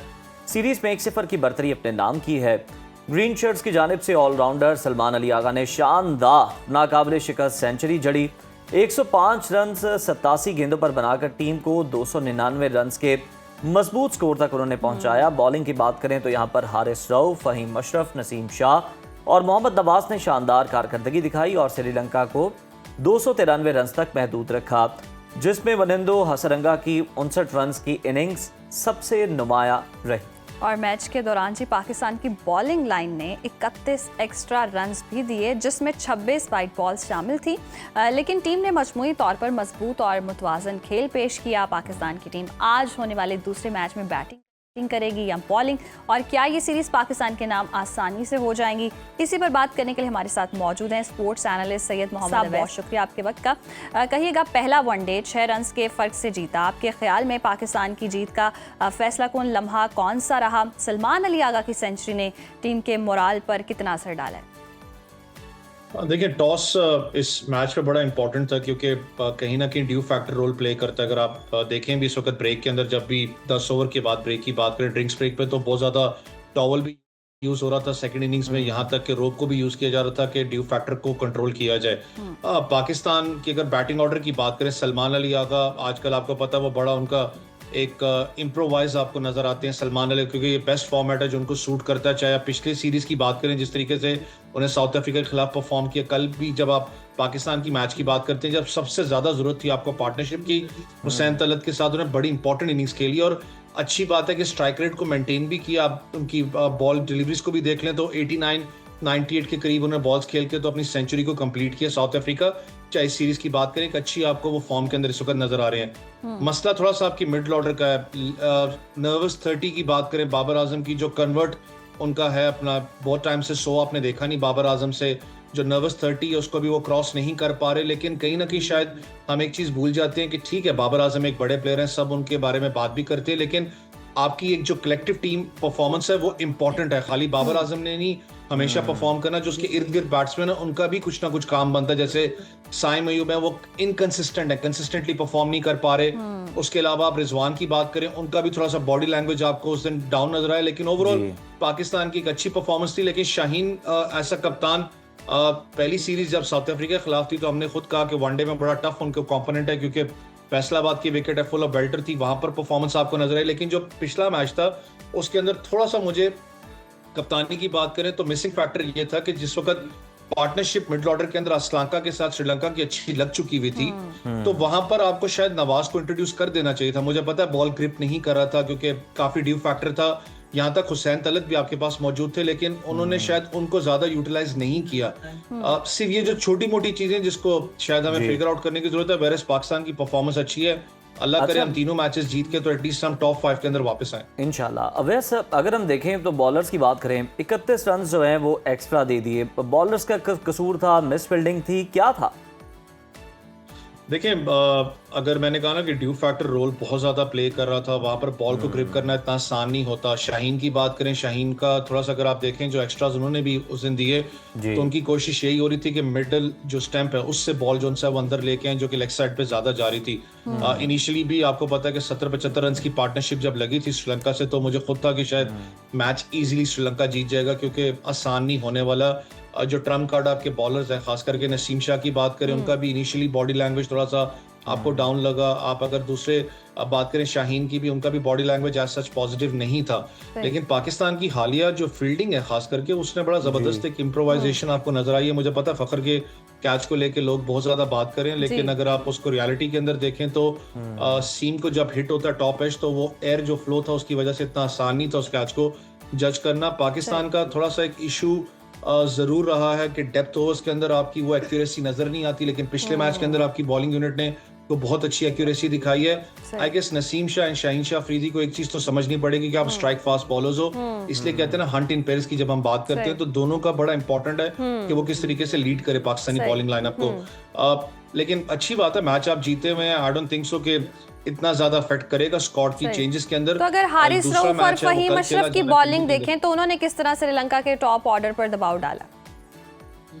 देखें, फहीम का आपको पता है हमेशा तनकीद तो उन पे की गई है। मैंने खुद भी कहा पैराशूटर्स हैं, वर्ल्ड कप से पहले एकदम अचानक टीम में आ जाते हैं, लेकिन कहते हैं ना हमेशा जो एक बड़ा प्लेयर होता है वो अपने बॉलर बैट से आपको शटअप कॉल देता है। जिस तरीके से फहीम ने कंसिस्टेंटली परफॉर्म किया पाकिस्तान के साथ, चाहे बॉलिंग में बात करें चाहे बैटिंग में बात करें, एक जबरदस्त आपको वो इनिशिएटिव नजर आता है। पाकिस्तान की अगर थोड़ा सा डाउन दी ऑर्डर की बात करें, जहां पर फहीम बैटिंग करता है, नवाज करता है बैटिंग, क्योंकि अब जो मॉडर्न डे कॉन्सेप्ट की बात करते हैं तो उसमें ये खत्म हो चुका हुआ टेल एंडर वाला कॉन्सेप्ट। आपके जो नीचे के बैट्समैन है वो भी कहीं ना कहीं ऐसा ऑलराउंडर आपको नजर आते हैं। और अच्छी बात है कि एशिया का बेशक T20 था, लेकिन वो वहां था जहां पर आपके जो नीचे के फहीम अशरफ की बात करें, नवाज की बात करें, ये बैटिंग में भी टेस्ट हुए थे लड़के, उन्होंने परफॉर्म किया था मुश्किल कंडीशंस के अंदर भी पाकिस्तान के लिए जाके। वही आपको चीज उस दिन भी नजर आई। विद द बॉल जब आपको आउट करना चाहिए तो आप फहीम अशरफ को लेके आते हैं, वो आपको परफॉर्म करके देते हैं। जो मैंने कैच ड्रॉप की बात की फखर की, वो जो प्लानिंग थी फहीम अशरफ की, अगर आप फील्ड की प्लेसमेंट देख लें तो बड़ा समझ आ रहा था कि दैट शोज कि उनका कंट्रोल कितना ज्यादा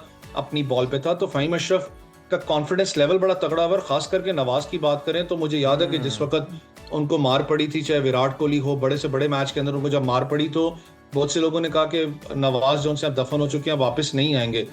लेकिन जब उस वक्त के कोच थे सकलैन मुश्ताक से जब मेरी बात हुई थी, सकलैन भाई ने ये बात की थी कि इस जैसा प्लेयर या तो वो बिल्कुल ही आप उसको वेव ऑफ कर देते हो, या साइकोलॉजिकली इतना स्ट्रांग होकर वापस आता है कि बड़े से बड़े मैच के अंदर परफॉर्म करता है। ये चीज अब नजर आती है कि जितने वो प्रेशर से गुजरा है नवाज, अब आप उसको देखें, चाहे वो डेथ ओवर्स की बात कर ले इन द बैटिंग, चाहे बॉलिंग की बात करें, वो आपको डिफरेंट कलर के अंदर नजर आता है। तो एक अच्छी बात है पाकिस्तान का लोअर ऑर्डर बिल्कुल अच्छी बात है। नवाज की आपने बात की है बड़ी डिटेल में, नसीम शाह के हवाले से भी जरा कमेंट कीजिएगा और बताइएगा इन दोनों की कलेक्टिवली अगर हम कारकर्दगी देखें, इनकी परफॉर्मेंस देखें तो किस हद तक काबिल तारीफ रही। आपने नवाज के बारे में तो बहुत बात की है, और आने वाले मैचेस में इनकी कितनी इंपॉर्टेंस है, टीम का हिस्सा होना, स्क्वाड का हिस्सा होना इनका कितना जरूरी है पाकिस्तान की जीत के? देखिए, नसीम शाह की आपने बात की तो मुझे शायद थोड़ा सा नसीम शाह ऑफ कलर जरूर पिछले मैच के अंदर भी नजर आया। मैंने कहा ना हंट इन पेस की जब आप बात करते हैं तो जो दो मेन फास्ट बॉलर्स लगे होते हैं तो उनका तरीकाकार यही होता है कि आप एक तरफ से इकोनॉमी रेट को मेंटेन करके रखते हो जहां पर आप बॉलर्स ज्यादा रन्स नहीं देते, तो दूसरे एंड से जो बॉलर है वो रेगुलर इंटरवल्स पे विकेट्स जो है वो ले रहा होता है। अब थोड़ा सा नसीम शाह शायद ऑफ कलर भी नजर आया, मुझे पता है डोमेस्टिक में वापस गए थे, डोमेस्टिक में उन्होंने परफॉर्म किया, डोमेस्टिक से वापस आए, लेकिन जो एक मुसलसल होता है इंटरनेशनल क्रिकेट का, जो ओडीआई क्रिकेट का जो एक प्रेशर है, चाहे T20 का है, उसमें आज भी वो ऑफ कलर नजर आते हैं। फिटनेस का इशू है, चाहे फटीक का इशू है, ये देखने वाली बात है पाकिस्तान मैनेजमेंट वहां पर जो बैठी है, क्योंकि नसीम शाह मुझे याद है जब शाहीन मौजूद नहीं थे, लीड फ्रॉम द फ्रंट उन्हें पाकिस्तान का बॉलिंग अटैक को लेके चले, बड़ी अच्छी उनकी परफॉर्मेंस थी, खास करके जो इन कटर उनका नजर आता था, लेकिन पिछले मैच के अंदर वो चीज आपको नजर नहीं आई। वेरस हारिस रऊफ की, क्योंकि जब पेस बैटरी की बात करते हैं, हारिस रऊफ का भी अगर आप सुन लें तो उन्होंने शायद लेट आए पर दुरुस्त है, उन्होंने कहा कि डोमेस्टिक क्रिकेट ने मुझे सबसे ज्यादा हेल्प आउट किया जितने मैंने मैचेस वहां पर खेले, क्योंकि डोमेस्टिक में जिस वक्त एक मैचेस आप खेलते हो वहां पर आप अपने वीकनेसेस पे काम करते हो, आप ज्यादा सोचते हो कि मैंने किस तरीके से अपना विकेट्स को लेना है। आपको वो बॉडी लैंग्वेज उनका ओडीआई क्रिकेट में उससे नजर आया, जिस तरीके से उन्होंने आके वो जो मिडिल ऑर्डर को तोड़ा था, 4 विकेट्स उन्होंने ली, थोड़ा बहुत उनका अच्छा स्विंग भी आपको डेप्थ ओवर्स के अंदर नजर आया, रिवर्स स्विंग तो नहीं, रिवर्स स्विंग आप कह सकते हो कि आपको नजर आया, तो दैट शोज कि आपका डोमेस्टिक स्ट्रक्चर के अंदर से वापस आना कितना आपको पॉलिश करता है। इसलिए कहते हैं डोमेस्टिक की आपको इज्जत करनी चाहिए, और अगर प्लेयर नहीं परफॉर्म कर रहा, इसमें ड्रॉप होने का कोई खतरा होना नहीं चाहिए, आप जाके वापस डोमेस्टिक में जाएं, परफॉर्म करके वापस आए। लेकिन पहला मैच था, फिर मैंने कहा कि शायद बहुत क्विक होगा कहना कि नसीम शाह के बारे में कि वो परफॉर्म नहीं कर रहे थे या उनका बॉडी लैंग्वेज डाउन था। लेट्स सी कल के मैच में क्या करते हैं। सही, कल के मैच की ही बात करें तो जैसे टॉस जीत कर पाकिस्तान ने बैटिंग का फैसला किया, क्या आप समझते हैं कि दूसरे वनडे में भी यही हिकमत अमली अपनानी चाहिए? देखिए, टॉस इंपॉर्टेंट इसलिए भी क्योंकि यहाँ ड्यू फैक्टर रोल प्ले करता है। रावलपिंडी के अंदर मैंने आपको पहले ही बताया कि ड्यू बहुत ज्यादा था, बॉल ग्रिप नहीं हो रहा था, जो भी टीम जीतती उसकी यही कोशिश होनी थी कि पहले वो बैटिंग करे और पहले वो बॉलिंग करे और फिर जाके वो चेस करे, क्योंकि यहाँ पर चेस करना आसान है। T20 के अंदर भी आपने देखा है, पिंडी विकेट में खास करके PSLs के अंदर 200 सवा 200 स्कोर भी होता है। ओडीआई क्रिकेट के अंदर उस दिन भी आपने देखा कि जिस तरीके से पाकिस्तान के पेस अटैक ने परफॉर्म किया, क्योंकि स्पिनर्स का बॉल ग्रिप नहीं हो रहा था, नवाज का भी बड़ा मुश्किल बॉल ग्रिप वहां पर हो रहा था, तो टॉस तो मैटर करता ही करता है। सिर्फ एक आपके प्लेटफॉर्म से, बहुत से प्लेटफॉर्म से हमने ये बात की कि थोड़ा सा शायद टाइम चेंज करने की जरूरत है पाकिस्तान क्रिकेट बोर्ड को। दोपहर को 2:30 बजे मैच स्टार्ट होता है, क्योंकि वर्किंग डे था, ऑब्वियसली स्कूल के स्टूडेंट्स आए होते हैं, वालिदैन आए होते हैं बच्चों के साथ। जितनी सर्दी पिंडी के अंदर पड़ रही है, रात 11:30 तक मैच, ये लिटरली थोड़ा सा टफ था, शायद थोड़ा सा टाइम चेंज करने की जरूरत है। वेरस मैच जो है वो इम्पोर्टेंट इसलिए भी है क्योंकि कॉम्बिनेशन पाकिस्तान क्या विनिंग कॉम्बिनेशन के साथ जाता है, या जो बेंच लाइनअप बाहर बैठी हुई जिसके बारे में हम बात करते हैं, क्योंकि वर्ल्ड कप जो ओडीआई का उसमें कम से कम अभी 1.5-2 साल पड़े हुए हैं, तो आप कॉम्बिनेशंस को ट्राई कर सकते हैं। यहाँ पर हसीबुल्ला बाहर बैठे हैं, फैसल अकरम बाहर बैठे हुए हैं। आई गेस पाकिस्तान की कोशिश यही होगी कि विनिंग कॉम्बिनेशन के साथ जाए, लेकिन अगर कॉम्बिनेशन को आप ब्रेक देते हैं तो मुझे पता है लोग कहेंगे कि यार पाकिस्तान खुदा ना खास्ता कि परफॉर्मेंस क्या होगी, ये क्या होगा, लेकिन 1.5 साल पड़ा हुआ है। ओडीआई वर्ल्ड कप में यही टाइम होता है जब आपने जो बेंच लाइनअप है उसको भी आप टेस्ट करते हो। शायद हम अगला मैच इंशाल्लाह जीत के, तो तीसरा मैच है उसके अंदर हम विनिंग कॉम्बिनेशन को थोड़ा सा मैं चेंज करना जरूर चाहूंगा। बिल्कुल, विनिंग कॉम्बिनेशन जो है वो ज़रूरी, और 1.5 साल अभी बाकी है, और आप मुख्तलिफ तजुर्बात जो हैं वो कर सकते हैं, चेक कर सकते हैं कि कौन अच्छा परफॉर्म कर रहा है या कौन नहीं कर रहा, कौन सी जोड़ी कामयाब है। और वैसे क्या टॉप ऑर्डर को मजबूत रखने या बॉलिंग में तब्दीलियाँ करने से मैच पर बहुत ज़्यादा असर पड़ सकता है? देखिए, साइम अयूब आपको पता है इनकंसिस्टेंट है, कंसिस्टेंटली परफॉर्म नहीं कर रहे। मुझे पता है विद द बॉल वो परफॉर्म उन्होंने एशिया कप के अंदर भी किया, लेकिन कहीं ना कहीं शायद उनको बताने की जरूरत है कि आप बैटिंग ऑलराउंडर, बॉलिंग ऑलराउंडर नहीं, आपका मेन जो जॉब रोल है वो बैटिंग के साथ है कि आपने बैटिंग के अंदर परफॉर्म करके पाकिस्तान को देना है। वेरस अगर आप फखर की बात करें तो फखर जमान पिछले मैच के अंदर उनका जो बॉडी लैंग्वेज था वो इतना ज्यादा पॉजिटिव नहीं था जो कि फखर जमान आपको जाने जाते हैं। आप फखर जमान एक ऐसे प्लेयर हैं जो बड़े मैच के प्लेयर हैं, और कोई भी कोच आज तक पाकिस्तान टीम में आया उसने उनको ड्रॉप नहीं किया, उनको कंटिन्यू किया, क्योंकि उनको पता है कि बड़े मैचेस का प्लेयर है, चाहे वो वर्ल्ड कप न्यूजीलैंड के खिलाफ इनिंग्स हो, चाहे चैंपियंस ट्रॉफी वाली इनिंग्स हो, तो नजर आता है कि उनके अंदर वो बड़े मैच का स्पार्क मौजूद है। लेकिन उस दिन जब उन्होंने आई गेस 28 या 30 रन किए थे तो फखर जमान थोड़ा डिफेंसिव नजर आ रहे थे। जो उनका एक नेचुरल जोन है, जो हिटिंग की एबिलिटी है, वो शायद मुझे नहीं पता कि उनका माइंडसेट चेंज करने की कोशिश की गई है, क्योंकि उनको T20 से ओडीआई क्रिकेट में लाए थे, कहा कि जी ओडीआई क्रिकेट पे वो ज्यादा फोकस करना चाह रहे हैं, बल्कि वो प्लेयर वो था जो कि चौथे नंबर पे आपको सबसे ज्यादा T20 में जरूरत थी उसकी, क्योंकि अगेंस्ट द स्पिन वो बहुत जबरदस्त है फखर जमान। तो शायद बैटिंग अप्रोच आपको डिफरेंट उस दिन पहले ओडीआई के अंदर आपको नजर आई। ठीक है, आप शायद जो मैनेजमेंट वहाँ बैठी है, थिंक टैंक बैठा है, वो हमसे बेहतर समझता है, लेकिन जो उसके नेचुरल प्रोसेस है, जो उसका नेचुरल खेल है, उसको ही आपको रहने देना चाहिए। अगर आप उसको चेंज करने पे जाएंगे फ़खर जमान को, तो आप वो सारा का सारा जो फ़खर जमान था उसको आप खराब कर देंगे। पहले ही ओपनिंग के अंदर हमें कुछ मसले इस वक्त नजर आ रहे हैं, क्योंकि आपकी ओपनिंग जो सी कंसिस्टेंट परफॉर्म नहीं कर रही। खास करके साइम अयूब की बात करें, जब एक एंड से आपके रन्स ना आ रहे हैं और दूसरे एंड पे ऑब्वियसली वो प्रेशर आ ही जाता है। फिर बाबर आजम की वन डाउन पे बात करें तो बाबर वो प्लेयर हैं जो कि आप कहें कि वन गो पे आके आपको वो बाउंड्री स्ट्राइक करेंगे, वो नहीं, उनको थोड़ा टाइम चाहिए होता है सेटल होने में, तब जाके वो स्कोर को आगे बढ़ाते हैं। तो ये जो ओपनिंग डिपार्टमेंट वाला मामला है, पाकिस्तान क्रिकेट बोर्ड को रिलैक्स होकर जो फ़खर की जो गेम प्लान उनका है उसके ऊपर ही जाना चाहिए। अगर आप चेंज करने वाले मामले पे जाओगे, जो मैंने पहले भी कहा है, फिर वो आपको पूरा का पूरा खराब करके देगा, खराब कर देगा। अच्छा वैसा लास्टली ये कहिएगा, जिस तरह से मैच के हवाले से भी अवाम भी तजब्जुब का शिकार है कि सीरीज़ होगी नहीं होगी, मैच नहीं खेलना चाह रहे थे। श्रीलंका से हमारे ताल्लुकात वैसे तो बहुत बेहतर हो चुके हैं, लेकिन फिर मोहसिन नकवी ने मनाया और मैच के लिए वो मान गए। तो अब ये सीरीज़ के हवाले से जो अवाम में एक राय पाई जाती है कि वो नहीं हो सकती या हो सकती है, क्या सूरत हाल होगी? देखिए, मसला है कि सारा का सारा था लाहौर जाने का श्रीलंका टीम को, वो तो क्लियर हो गया। ट्राई नेशन भी सीरीज यहाँ पर ही खेली जानी, अब लाहौर में नहीं खेली जाएगी।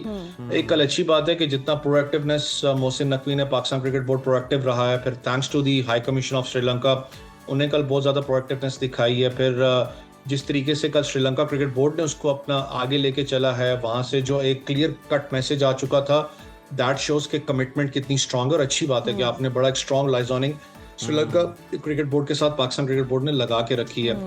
मसला सिर्फ मुझे इस चीज़ का था कि अनफॉर्चुनेट जो मामला उस दिन इस्लामाबाद में हुआ, जिस वक्त वो मामला हुआ उस वक्त पाकिस्तान का मैच था, पूरा का पूरा वनडे खेल जाते हो। श्रीलंका क्रिकेट बोर्ड का जो ये मामला सारा स्टार्ट होता है जाके अगले दिन दोपहर में, वो जो 12 घंटे या आप 8-9 घंटे की बात कर लें, तो उस वक्त क्या कहाँ थे पाकिस्तान क्रिकेट बोर्ड? किसी ने कोई बात तो नहीं की श्रीलंका क्रिकेट बोर्ड ने। इसलिए जो पाकिस्तान की सिक्योरिटी एजेंसीज हैं, चाहे पाकिस्तान क्रिकेट बोर्ड है, इनको कहीं ना कहीं इस चीज को बैकअप पे देखना पड़ेगा। क्या इनको ईमेल आई कहाँ से जनरेट हुई? क्योंकि प्लेयर्स को ईमेल नहीं आती डायरेक्ट, उनके एजेंट्स को आती है।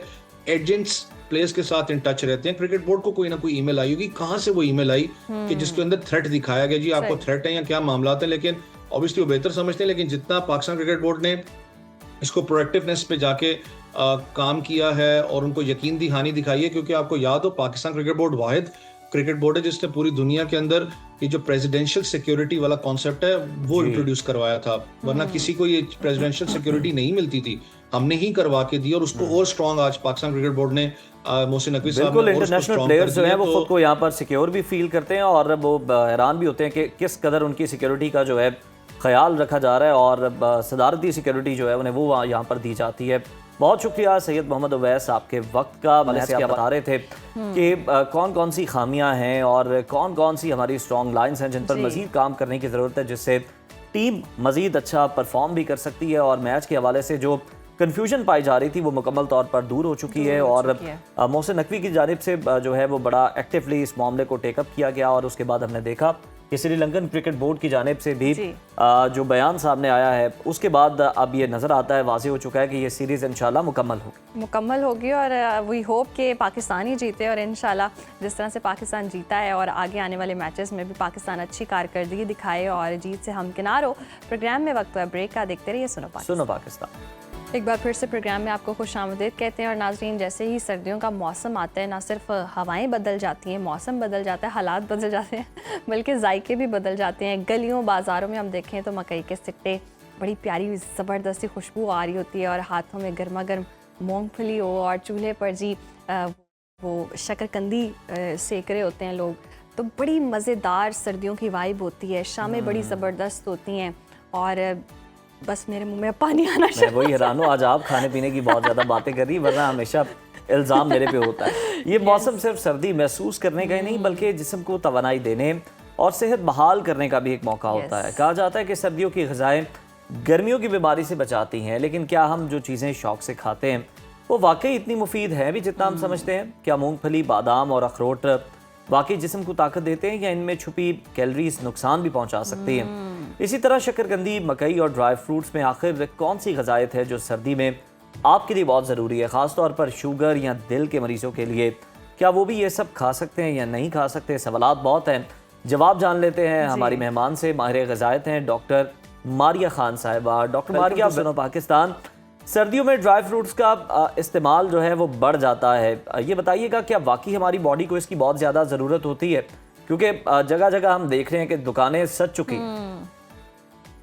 एब्सोल्युटली। सो पहले एक बात स्टैब्लिश कर लेते हैं, जो भी कुदरती चीज़ है, जो नेचर की बनाई हुई चीज़ है, अल्लाह की बनाई हुई चीज़ है, वो बेहतरीन है हमारी सेहत के लिए। लाइक इस बात पे कोई सवाल नहीं है। तो जब मूंगफली की बात हो और हमने आपने जिस तरह और मेंशन किया, जैसे चने होते हैं, काले चने भुने हुए मिल रहे हैं इस बार, आप देखेंगे शकरकंदी मिल कॉर्न रही जो है, है जी, वो मिल रहा होता है, जी, मुख्तलिफ वैरायटी है। जी, तो जितनी भी चीज़ें, पहले अगर आपने पता लगाना है कि मेरे लिए कोई चीज़ मुफीद है या नहीं, तो पहले उसको इस फिल्टर से निकालें कि अगर ये अल्लाह की बनाई हुई चीज़ है तो आपके लिए सही। फ़ायदेमंद है, आपके लिए ग़ज़ाइयत से भरपूर है। अच्छा, पहली बात ये हो गई। मगर ये इस्टेब्लिश कर लें हम, और उसके बाद अब आप कहें कि चलें ज़ैतून अल्लाह ने बनाया, ज़ैतून तो अल्लाह ने कुरान में ज़िक्र भी किया है, इसका इतनी बड़ी शफ़ा वाली चीज़ है।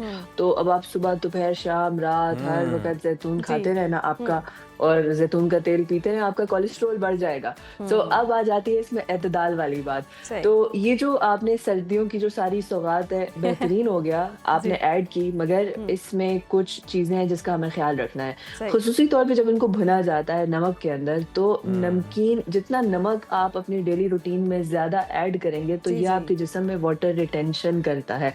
तो आप देखेंगे कि आपका वाटर रिटेंशन का मतलब है कि आपका जिस्म पानी को होल्ड करना शुरू कर देगा, तो आप वजन में, वाटर वेट भी आपका बढ़ेगा। एक बात ये है। दूसरा, ये जो नट्स हैं, जितने भी सारे नट्स हैं, खुसूसी तौर पे मूंगफली के ऊपर एक चीज चल रही है कि रात को रजाई के अंदर बैठकर हम लोगों ने सर्दियां तो इनकम्प्लीट मूंगफली है खानी जब तक होती है। रजाई में मूंगफली ना खाएं।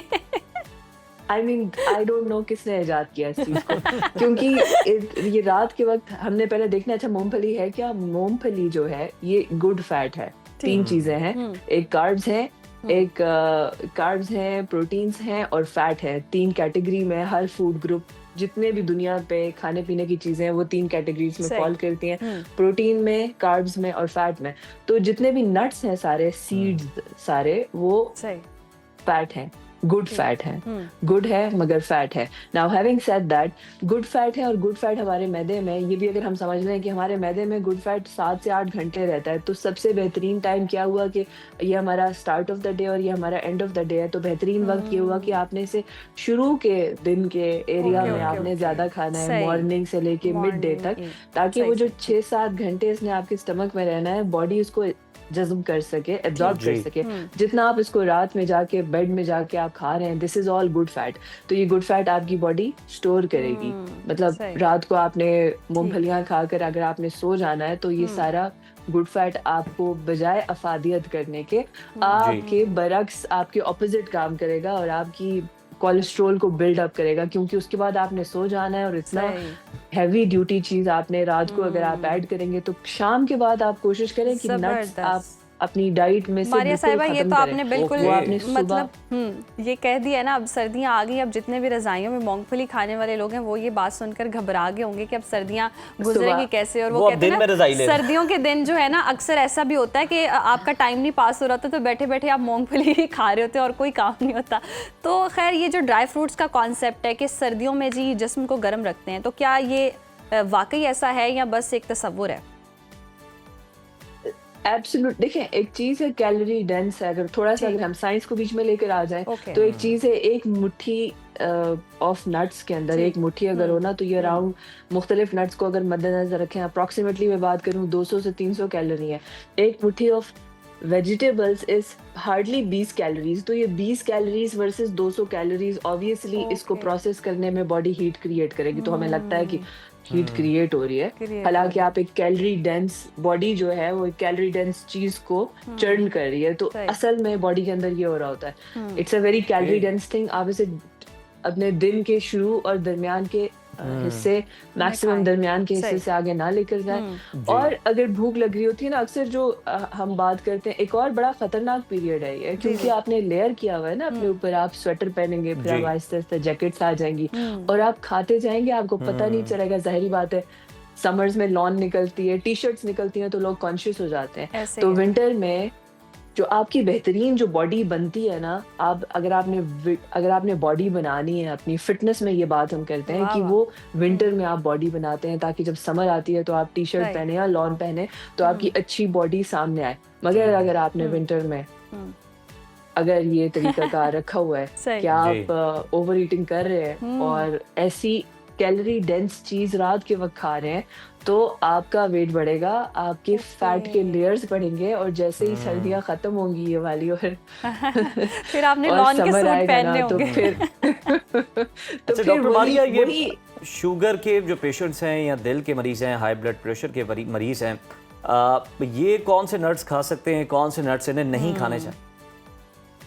सो शुगर के जो पेशेंट्स है, अगेन पहले तो इस चीज़ का ख्याल रखें, उन्हें आपको मेजॉरिटी केस में ये है कि ये जो 5 मील का कॉन्सेप्ट है शुगर पेशेंट पे बहुत ज़बरदस्त फिट बैठता है। उसके बाद जितना आप फ्रूट्स ऐड करें डाइट में, आप नट्स ऐड करें, आप वेजिटेबल्स भी ऐड करें, आप दालें भी ऐड करें, आप रोटी भी ऐड करें, ये सारा कुछ ये सारे फूड ग्रुप्स को जब आप ऐड करेंगे ना तो हमें ओवर कंजम्पशन नहीं करेंगे। फॉर एग्जांपल अगर मैं देखूं दफातर में क्या हो रहा होता है, ये जो सारी सौगात आई है, ये सारे काले चने ले लें हम और भुने हुए चने ले लें, अक्सर क्या हो रहा होता है दिन के वक्त लोग ये भुने हुए चने, काले चने निकालते हैं, उसको किया और खाने लग जाते हैं Proper और meal की तरह 2-4 खाते मुट्ठियां हैं। खाई, पानी पिया और वो ये समझ रहे होते हैं कि मैं ये बहुत सही काम बिल्कुल फिट हो रहा है, मैं डाइटिंग भी चल रही है साथ में। रोजाना की बेस पे अगर आप ये काले चने, भुने हुए चने आप नमक वाले ऐड करेंगे तो आपका यूरिक एसिड बढ़ जाएगा। I have so many cases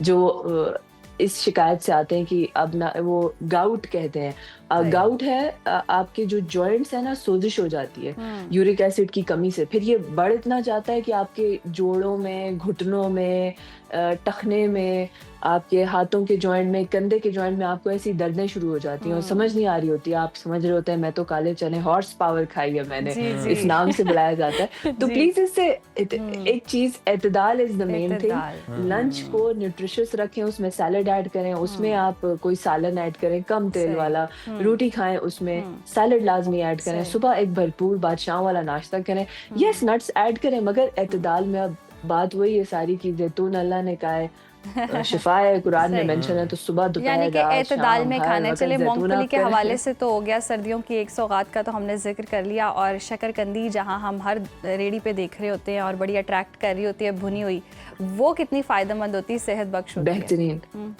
बेहतरीन, it is the best source of carbs. वो आप भले डेली ऐड करें अपनी डाइट में। कार्ब्स जो हमारे ना, अक्सर लोग कार्ब को अपना दुश्मन समझते हैं, कार्ब दुश्मन नहीं है। कार्ब हमारे, सबसे पहले कार्ब्स हमारे दिमाग को चाहिए होते हैं। एक तो जो जितनी सब्जियां हैं ये कॉम्प्लेक्स मिनरल्स और कॉम्प्लेक्स मल्टीविटामिन्स का एक इनकम्पस्ड कार्ब्स है, तो मिनरल्स भी हैं इसमें और ये कार्ब है, तो ये बेहतरीन सोर्स ऑफ कार्ब है। इसको आप डेली ऐड करें मगर साथ में बाकी सारे फूड ग्रुप्स को लाजमी अपनी डाइट बिल्कुल का उनको हिस्सा भी ऐड करना चाहिए। डॉक्टर मारिया ये बताइएगा कि शकरकंदी को लेकर बहुत सारी बातें हैं, इसे फाइबर आयरन से भरपूर भी कहा जाता है। दूसरी तरफ कुछ लोग ये भी कहते हैं कि ये जो रेडियो पे बिक रही होती है ये बड़े गंदे तरीके से बनाई गई होती है, आपको ये नहीं खानी चाहिए। और फिर इस बात पे भी डिबेट है कि इसे उबाल के खाना है या फिर आपने इसे बेक करके खाना है। उबाल के खाएंगे तो आपका वजन बढ़ेगा, क्या बात ठीक है, किस तरह से इसे खाना बेहतर है?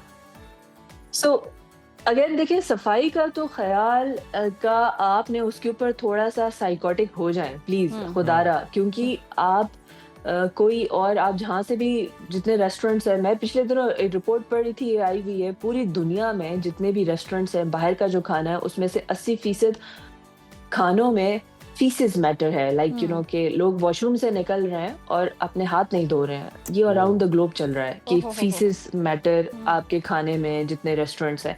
तो इस चीज़ के ऊपर अब थोड़ा ख्याल रखा करें, बेहतरीन ये घर में बनाएं सीरियसली। एक तो कॉस्ट इफेक्टिव होगा, आप कंट्रोल करेंगे कि सफाई का ख्याल आप खुद रख रहे होंगे, और जितने भी बाहर लोग हैं ऑब्वियसली वो हमारी अम्मी थोड़ी हैं जो है वो आपके अच्छे से धो के आपकी चीज बनाएंगे, तो यस सफाई का मसला होता है। दूसरी बात, जब भी बेक पोटैटो कर लें, हम बेक या बॉयल पोटैटो कर लें या शकरकंदी कर लें, उसके ऊपर ना हम क्या करते हैं कि बटर डाल देते हैं बहुत ज़्यादा और मायोनीज डाल देते हैं। तो एक अल्लाह की बनाई हुई बहुत ज़बरदस्त बेहतरीन सोर्स ऑफ कार्ब थी, उसको इंसान ने ना अपने पता नहीं क्यों और खराब कर दिया, उस पे मक्खन लगा दिया, जैसे उसके चॉकलेट ऊपर समोसा मायोनीज आ लगा गया है, दिया, वैसे उसके बहुत ऊपर सारी चीजें उसके ऊपर क्रीम चीज लगा दी। क्रीम प्लीज इन चीज। चीजों से इज्तनाब करें।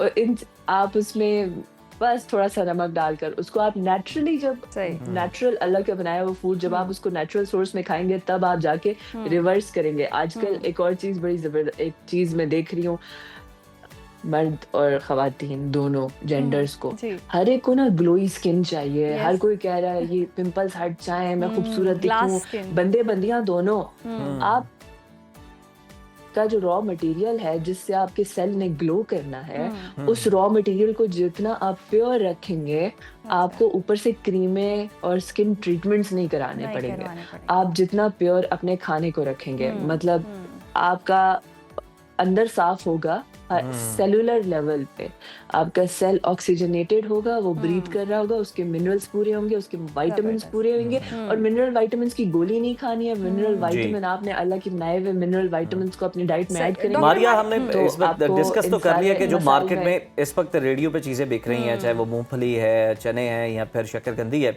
एक चीज़ से हम उसकी शक्ल सूरत की बिना पर उसको मिस नहीं कर सकते, ज्यादती नहीं कर सकते, सिंघाड़े।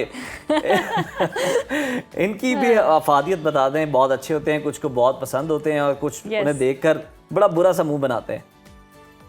एब्सोल्युटली। तो अगेन वही बात है, सफाई का ख्याल बड़ा अहम है। अगर मैं ज़ाती तौर पे बताऊँ, मेरी 99% कोशिश होती है कि मैं हर चीज़ घर में बनी हुई खाऊं, खुद बनाऊं। मतलब कोशिश आप ये करें अगर आप चाहते हैं कि आप हेल्दी रहें, क्योंकि आप जब एक बार बीमार होते हैं ना, तो फिर ये जो अच्छा खासा आपका एक दिन में ना, हो सकता है आपकी मंथ की जो सैलरी है ना, वो आपका एक दिन का बिल बने अस्पताल का, वो भी सिर्फ टेस्टों का। तो प्लीज इस चीज का ख्याल रखें। मगर अगर कोई भी चीज है, अगर वो आलू है, शक्करकंदी है, सिंगाड़ा है, वो बॉइल्ड है, जबरदस्त है, वो बेक्ड है, बेहतरीन है, फ्राई नहीं करना है उसको। जितना आप उसे तेल में तलेंगे उसकी कैलोरीज बढ़ जाएंगी। तो तलने से उसकी डॉक्टर मारिया, कैलोरीज लास्टली हमें जो है, एक प्रॉपर बेस्ट डाइट बता दें विंटर के लिए, क्योंकि इम्यूनिटी के लिए भी बहुत बेहतरीन हो वो, और स्किन के लिए बहुत अच्छी हो, क्योंकि पानी हम पीना कम कर देते हैं सर्दियों में, जिसकी वजह से ड्राइनेस भी हो जाती है।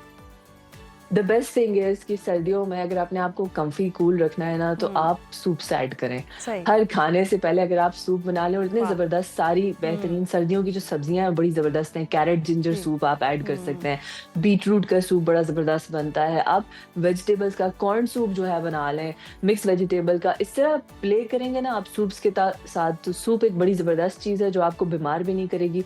और नट्स आप ऐड करना चाहते हैं, स्टार्ट ऑफ द डे में ऐड करें, वेजिटेबल्स ऐड करें, हर खाने के साथ सैलड लाजमी ऐड करें। हमारा जो गट है, हम इस गट को सही रखेंगे ना, आपका नर्वस सिस्टम ठीक रहेगा।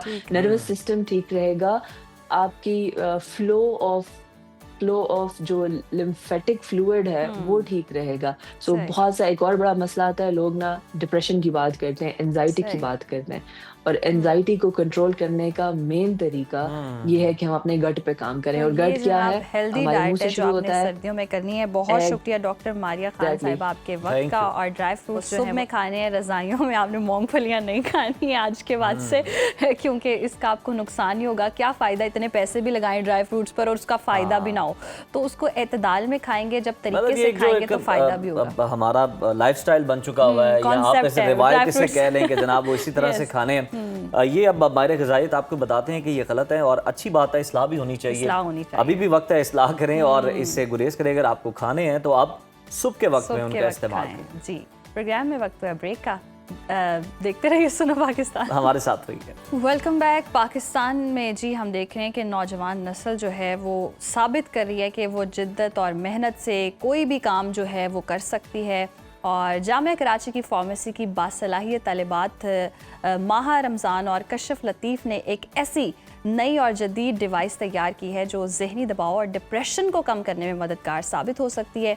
इनकी ईजाद जो है वो एंटी डिप्रेसेंट गॉगल्स हैं, जो दिमागी सुकून के लिए 3 ताकतवर तरीके इस्तेमाल करती है। नीली रोशनी दिमागी तनाव को कम करती है, और लेवेंडर ऑयल की खुशबू सुकून और बेहतर नींद देती है।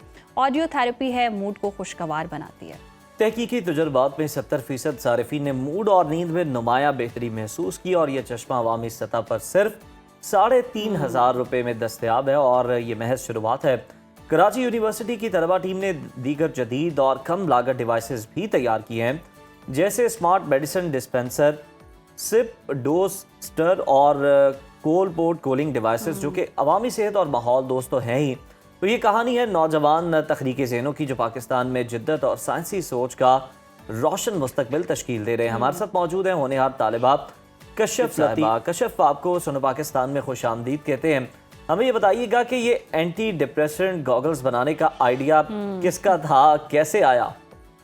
बेसिकली ये हमारा ग्रुप था, उनमें से हमारी एक मेंबर है, उनका आइडिया था। ये जो है हमें ऐसे आया कि हम जो है यूनिवर्सिटी रोड से रोज ट्रेवल करके यूनिवर्सिटी पहुंचते हैं, जिसकी वजह से हमारी फ्रस्ट्रेशन जो है ना वो बहुत होती है। अच्छा। तो हम कुछ ऐसा डिवाइस या इन्वेंट करना चाहते थे जो हमें ज्यादा मेडिकेशंस की तरफ भी ना जाना पड़े और हम इतना ज्यादा फ्रस्ट्रेटेड से थोड़ा सा रिलैक्स भी फील। तो ये इस तरह हमने फिर आइडिया अडेप्ट किया। यानी कि आपने कश्यफ अपने पर्सनल एक्सपीरियंस से देखा कि ये ज़रूरत है और आपने कहा कि चले इजाद हुआ ज़बरदस्त। तो ये गॉगल्स दिमागी दबाव को कम करने में किस तरह से मदद करते हैं? बेसिकली हमने इसमें 3 थेरेपीज जो है वो इनकॉर्पोरेट की हैं। फर्स्ट हमारे पास अरोमा थेरेपी थी। अरोमा जिसमें हमने लेवेंडर ऑयल यूज किया, जिससे पैसिव डिफ्यूजन के थ्रू हमारे पास हमें वो स्मेल फील होती है जो हमारे पास हमारे ब्रेन को रिलैक्स फील कराती है।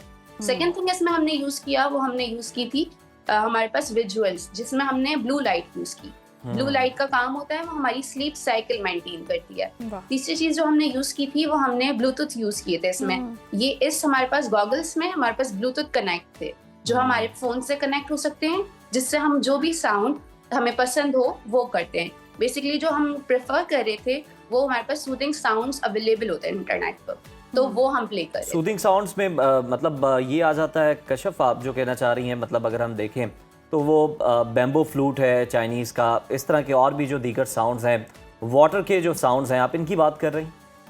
जी, एक और चीज इसमें जो हम चाहते थे करना, हम नहीं कर पाए अभी, तो वो था VFX गॉगल्स, जिससे हम ज्योमेट्रिकल पैटर्न्स जो है वो चलाते हैं, जो सेटिस्फाइंग हमारे पास इफेक्ट देते हैं। सही। अच्छा कश्यफ, ये नीली रोशनी, खुशबू और ऑडियो थेरेपी, ये तीनों अनासर काम कैसे करते हैं? मतलब आपने गॉगल लगा लिए तो फिर कैसे वर्क करते हैं ये?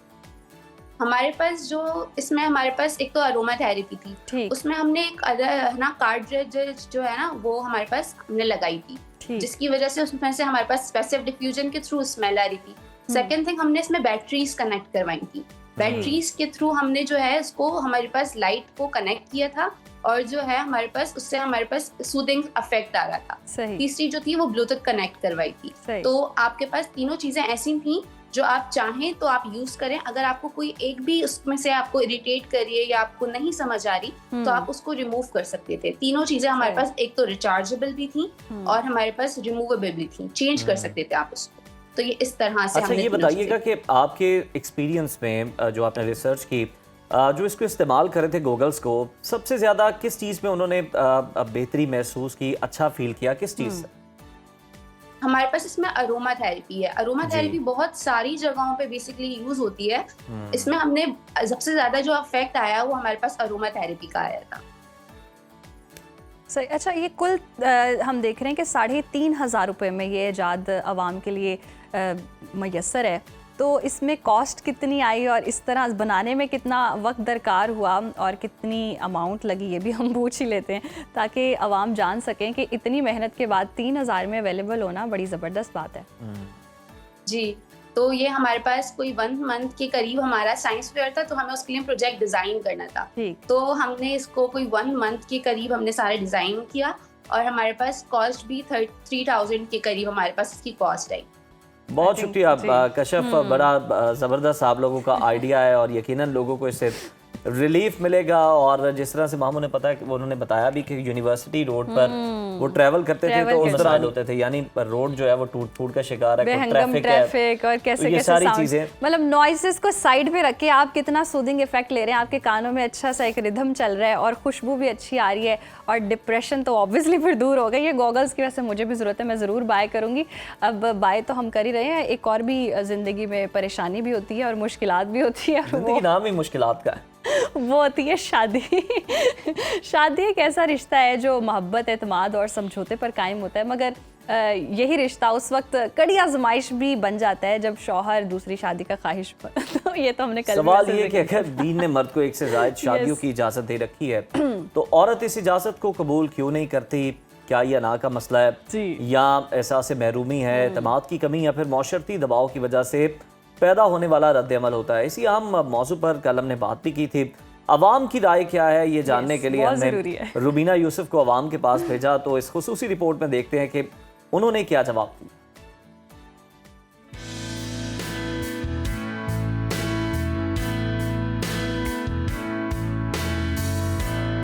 अस्सलामुअलैकुम नाज़रीन, आप देख रहे हैं सुनो पाकिस्तान और मैं मौजूद हूँ आज रेस कोर्स पार्क में। हम एक बहुत ही अहम इशू के साथ आपके सामने हाजिर हुए हैं। वो इशू ये है कि एक जो मर्द है वो दूसरी शादी करना चाहता है और वो बड़ा प्राउड फील करता है कि मुझे कुरान ने इजाज़त दी है कि आप 4 शादियाँ कर सकते हैं और मैं दूसरी शादी करूँगा। तो जो उसकी पहली बीवी है वो उसे इजाज़त नहीं देती और अगर वो उसके ख़िलाफ़ जाके शादी करता है तो पहली बीवी उसे छोड़ने पर राज़ी हो जाती है और ये मसला हमारी सोसाइटी में अब बहुत बढ़ चुका है। तो आज मेरे पास बहुत इर्द गिर्द लोग हैं, उनसे जान लेते हैं कि जो मर्द है उसे दूसरी शादी करने की नौबत पेश क्यों आती है और जो पहली बीवी है वो उसे इजाज़त क्यों नहीं देती। तो आप हमारे साथ रहिए, हम जवाब जानते हैं।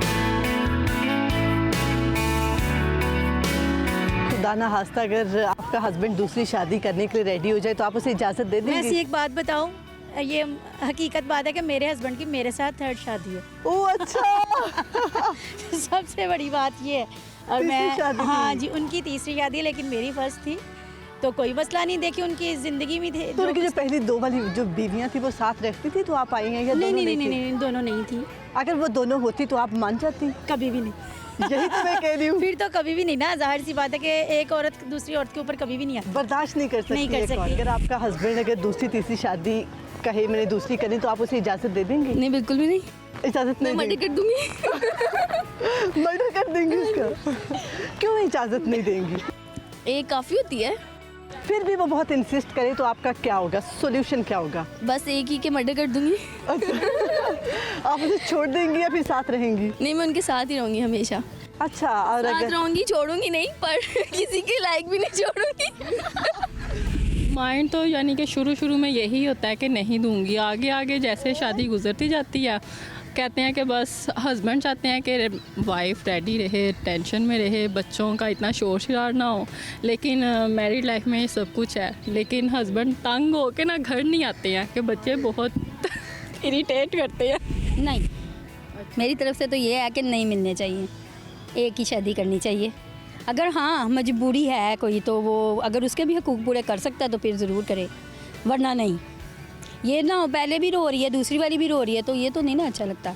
अगर वो हैसियत वाला है तो वो कर ले, अगर तो वो दोनों बीवियों को इक्वली रख सकता है, इक्वल राइट्स हैं तो वो कर ले, कोई मसला नहीं है। जो ज़्यादा पोजेसिव होती हैं वो तो नहीं देती और जो मतलब कुछ होती हैं जो दे देती हैं, लेकिन अगर अभी फ़िलहाल मेरा कोई ऐसा एक्सपीरियंस नहीं है, अगर हुआ भी तो मैं तो टांगे तोड़ के घर बिठा दूँगी। दूसरी शादी अगर मैं अपना बताऊं तो अपना ही बताएं आप। मैं तो नहीं दूसरी शादी करना चाहूँगा। शुक्र है। पहली नहीं संभाली जा रही तो दूसरी कहाँ फिर मैनेज की जाएगी। इकॉनमी पाकिस्तान के अंदर वैसे ही डिस्टर्ब है, जॉब्स है नहीं, तो मेरा ख्याल के हाथ ही जोड़ना चाहिए कि पहली वाली से भी आप हाथ धो बैठेंगे। मेरे ख्याल में तो मैं शादीशुदा हूँ, मैंने तो एक ही की हुई है, अभी तक दूसरा इरादा भी नहीं है कोई। एक से अच्छा टाइम गुजर रहा हो तो फिर दूसरी की ज़रूरत ही नहीं होती। अगर औरत समझदार हो, सयानी हो और अपने खामद को टाइम देती हो तो मर्द कभी दूसरी शादी नहीं करेगा।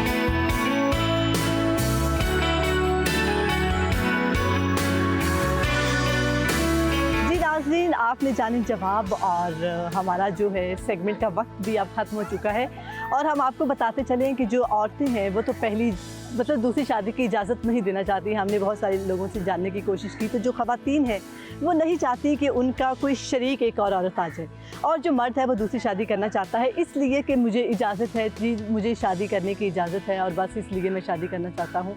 और मुझे लगता है कि और दूसरी ये बात ये है कि ख़वातीन ये कहती हैं कि हमारा ये एक्सपीरियंस है कि जो मर्द हैं वो दूसरी शादी उस वक्त नहीं करेंगे अगर जो उनकी ख़वातीन हैं वो घर पर नीट एंड क्लीन रहें और बच्चों का शोर ना हो और घर को मैनेज करके रखें तो वो शायद दूसरी शादी ना करें। दूसरी शादी करने की नौबत उस वक्त आती है जब उनकी जो बीवी है वो हर वक्त झगड़ा करती रहे, बच्चों की शोर की आवाज़ और घर मैनेज ना कर सके तो उसे दूसरी शादी करने की नौबत पेश आती है। हमें दीजिए इजाज़त। सही, तो ये रिपोर्ट आपने मुलाहिजा की और कंक्लूजन ये है कि अगर अच्छी हो तो एक ही काफ़ी है, और अगर नहीं है तो फिर एक से बेजार हैं तो फिर दूसरी तीसरी जितनी मर्ज़ी करती जाएं। जिसने बेजार रहना है उसने बेजार ही रहना है। नाजरीन, प्रोग्राम के अख्ताम में एक ऐसे वाक़े का भी जिक्र कर लेते हैं। लाहौर में जी कहना से एक हैरान कुन और पुरअसरार वाक़या सामने आया था। 6 साल कबल लापता होने वाली खातून फौजिया बीबी का केस एक बार फिर खबरों में गर्दिश कर रहा है। और फौजिया बीबी की वालिदा का दावा है कि उनकी बेटी को जिन्नात ने अगवा कर रखा है, और अब जिस शख्स ने उसे जिन्नात के कब्जे से आज़ाद करा लिया उसके लिए 5 लाख रुपए इनाम का भी ऐलान किया गया है। ये मामला सिर्फ गुमशुदगी का ही नहीं है, बल्कि अकायद, अकीदत और तफ्तीश तीनों के दरमियान उलझी एक अनोखी कहानी है। मजीद बात कर लेते हैं। क्राइम रिपोर्टर मिर्ज़ा रमज़ान बेग हमारे साथ मौजूद हैं। मिर्ज़ा रमज़ान बेग, हमें ये बताइए कि फौजिया बीबी और कब और किन हालात में लापता हुई थी, और 6 साल गुजरने के बावजूद तफ्तीश में क्या पेशरफ्त हुई है, और क्या उनकी वालिदा की जानिब से कोई सबूत भी दिए गए हैं? जी बिल्कुल जी, ये 6 साल कबल 2019 का ये वाकया है, और ये कहना के इलाके में जिन्नात की जानिब से जी खातून को जो अगवा करने का केस था, जिसमें हाई कोर्ट ने बकायदा नोटिस लिया था और इसकी बाजियाबी के लिए पुलिस को जो है हदायत जारी की गई थी, और फौजिया बीबी को तलाश करने के लिए 5 लाख इनाम का भी ऐलान कर दिया गया है। लेकिन पुलिस ताहाल मुगविया फौजिया बीबी को तलाश करने में अभी तक कामयाब नहीं हो सकी, और खातून की अगर तलाश में लाहौर पुलिस कच्चे के इलाके में भी पहुंच गई थी, और जो कच्चे के इलाके में 180 के करीब जो पोस्टर्स चस्पा कर दिए गए थे, और पुलिस की कच्चे के इलाके में मुख्तलिफ सरदारों से भी राब्ते किए गए। बाकायदा तौर पर फौजिया बीबी को तलाश करने के लिए पाकिस्तान भर की जेलों के जो सरबराहान थे उनसे भी राब्ते किए गए हैं, और नादरा की जानब से भी खातून की तलाश में कोई पेशरफ्त अभी तक नहीं हो सकी, जबकि 15 अफराद के जो पॉलीग्राफिक टेस्ट और 673 नंबर का भी डाटा जो है वो हासिल किया है पुलिस ने। इसमें से 673 में से 102 नंबर की मुकम्मल छानबीन भी की गई है, लेकिन वो भी बेसूद साबित हुई है। अगर देखा जाए तो स्वात जो छांगला का एक नंबर मशकूक पाया गया था, और पुलिस टीम को वहां से भी कोई कामयाबी नहीं मिली थी। इसी तरह उकाड़ा से पुलिस को फिर गुमनाम खत भी मसूल हुआ, और मुकम्मल छानबीन के बाद भी फौजिया बीबी का कुछ पता ना चल सका। लेकिन हैरान कुन बात यह है कि जब ये FIR दर्ज हुई 2019 में, उसमें इसकी जो वालिदा है हमीदा बीबी, उसने ये कहा था कि ये लड़ाई झगड़े होते थे, और काफी अरसे बाद जो है इनमें फिर वो तलाक तक नौबत आ पहुंची थी। और वो रमजान, अगर हर कार्रवाई नाकाम ही रही है तो कोई दावेदार सामने आया है कोई जिन्नात से जो है इसको बचा सके, और जैसे कि माँ दावा करिए कि अगवा किया गया? अच्छा, इसमें 2 चीजें हैं। इसमें 2 चीज जहां पर पुलिस ने मुकम्मल इन्वेस्टिगेशन की है, और लोग भी सुन के बड़े हैरान होते हैं कि जिन्नात ने इसको अगवा किया है, और उसमें FIR में लिखा गया है जो इसकी वालिदा है मुगविया की, उन्होंने कहा कि जब मैं इसका पता किया गया तो अगले दिन ही उसकी जो ससुराल वाले कुबरा बीबी जो उसकी सास है रमजान उसका शोहर, उन्होंने कहा जी रात 3 बजे जिन्नात ने इसको अगवा कर लिया, और FIR में ऐसा ही लिखा है कि नामालूम जो जिन्नात है उन्होंने इसको अगवा कर लिया है। ठीक है, अच्छा उसके बाद ठीक, बहुत शुक्रिया मिर्ज़ा रमज़ान बेग। यानी कि बहुत अरसा गुजर चुका है और पुलिस की जानिब से तमाम तर जो है वो जगह पर छानबीन की गई है, तहकीकात की गई हैं, चेक किया गया, नंबर्स को चेक किया गया, डेटा को चेक किया गया, लेकिन खातून का ताहाल कोई सुराग नहीं लग रहा। वालिदा परेशान है, और इसलिए एक बड़ी रकम का ऐलान भी जो है वो किया गया है उनकी जानिब से। तो उम्मीद करते हैं कि जो खातून है ये वापस अपने अहले खाना के साथ आकर मिल जाए, और इस सिलसिले में इदारों की कोशिशें भी जारी है। आज के प्रोग्राम से इतना ही, इजाज़त दीजिए, कल दोबारा आपसे मुलाकात होगी। टिल देन, अल्लाह ने के बाद।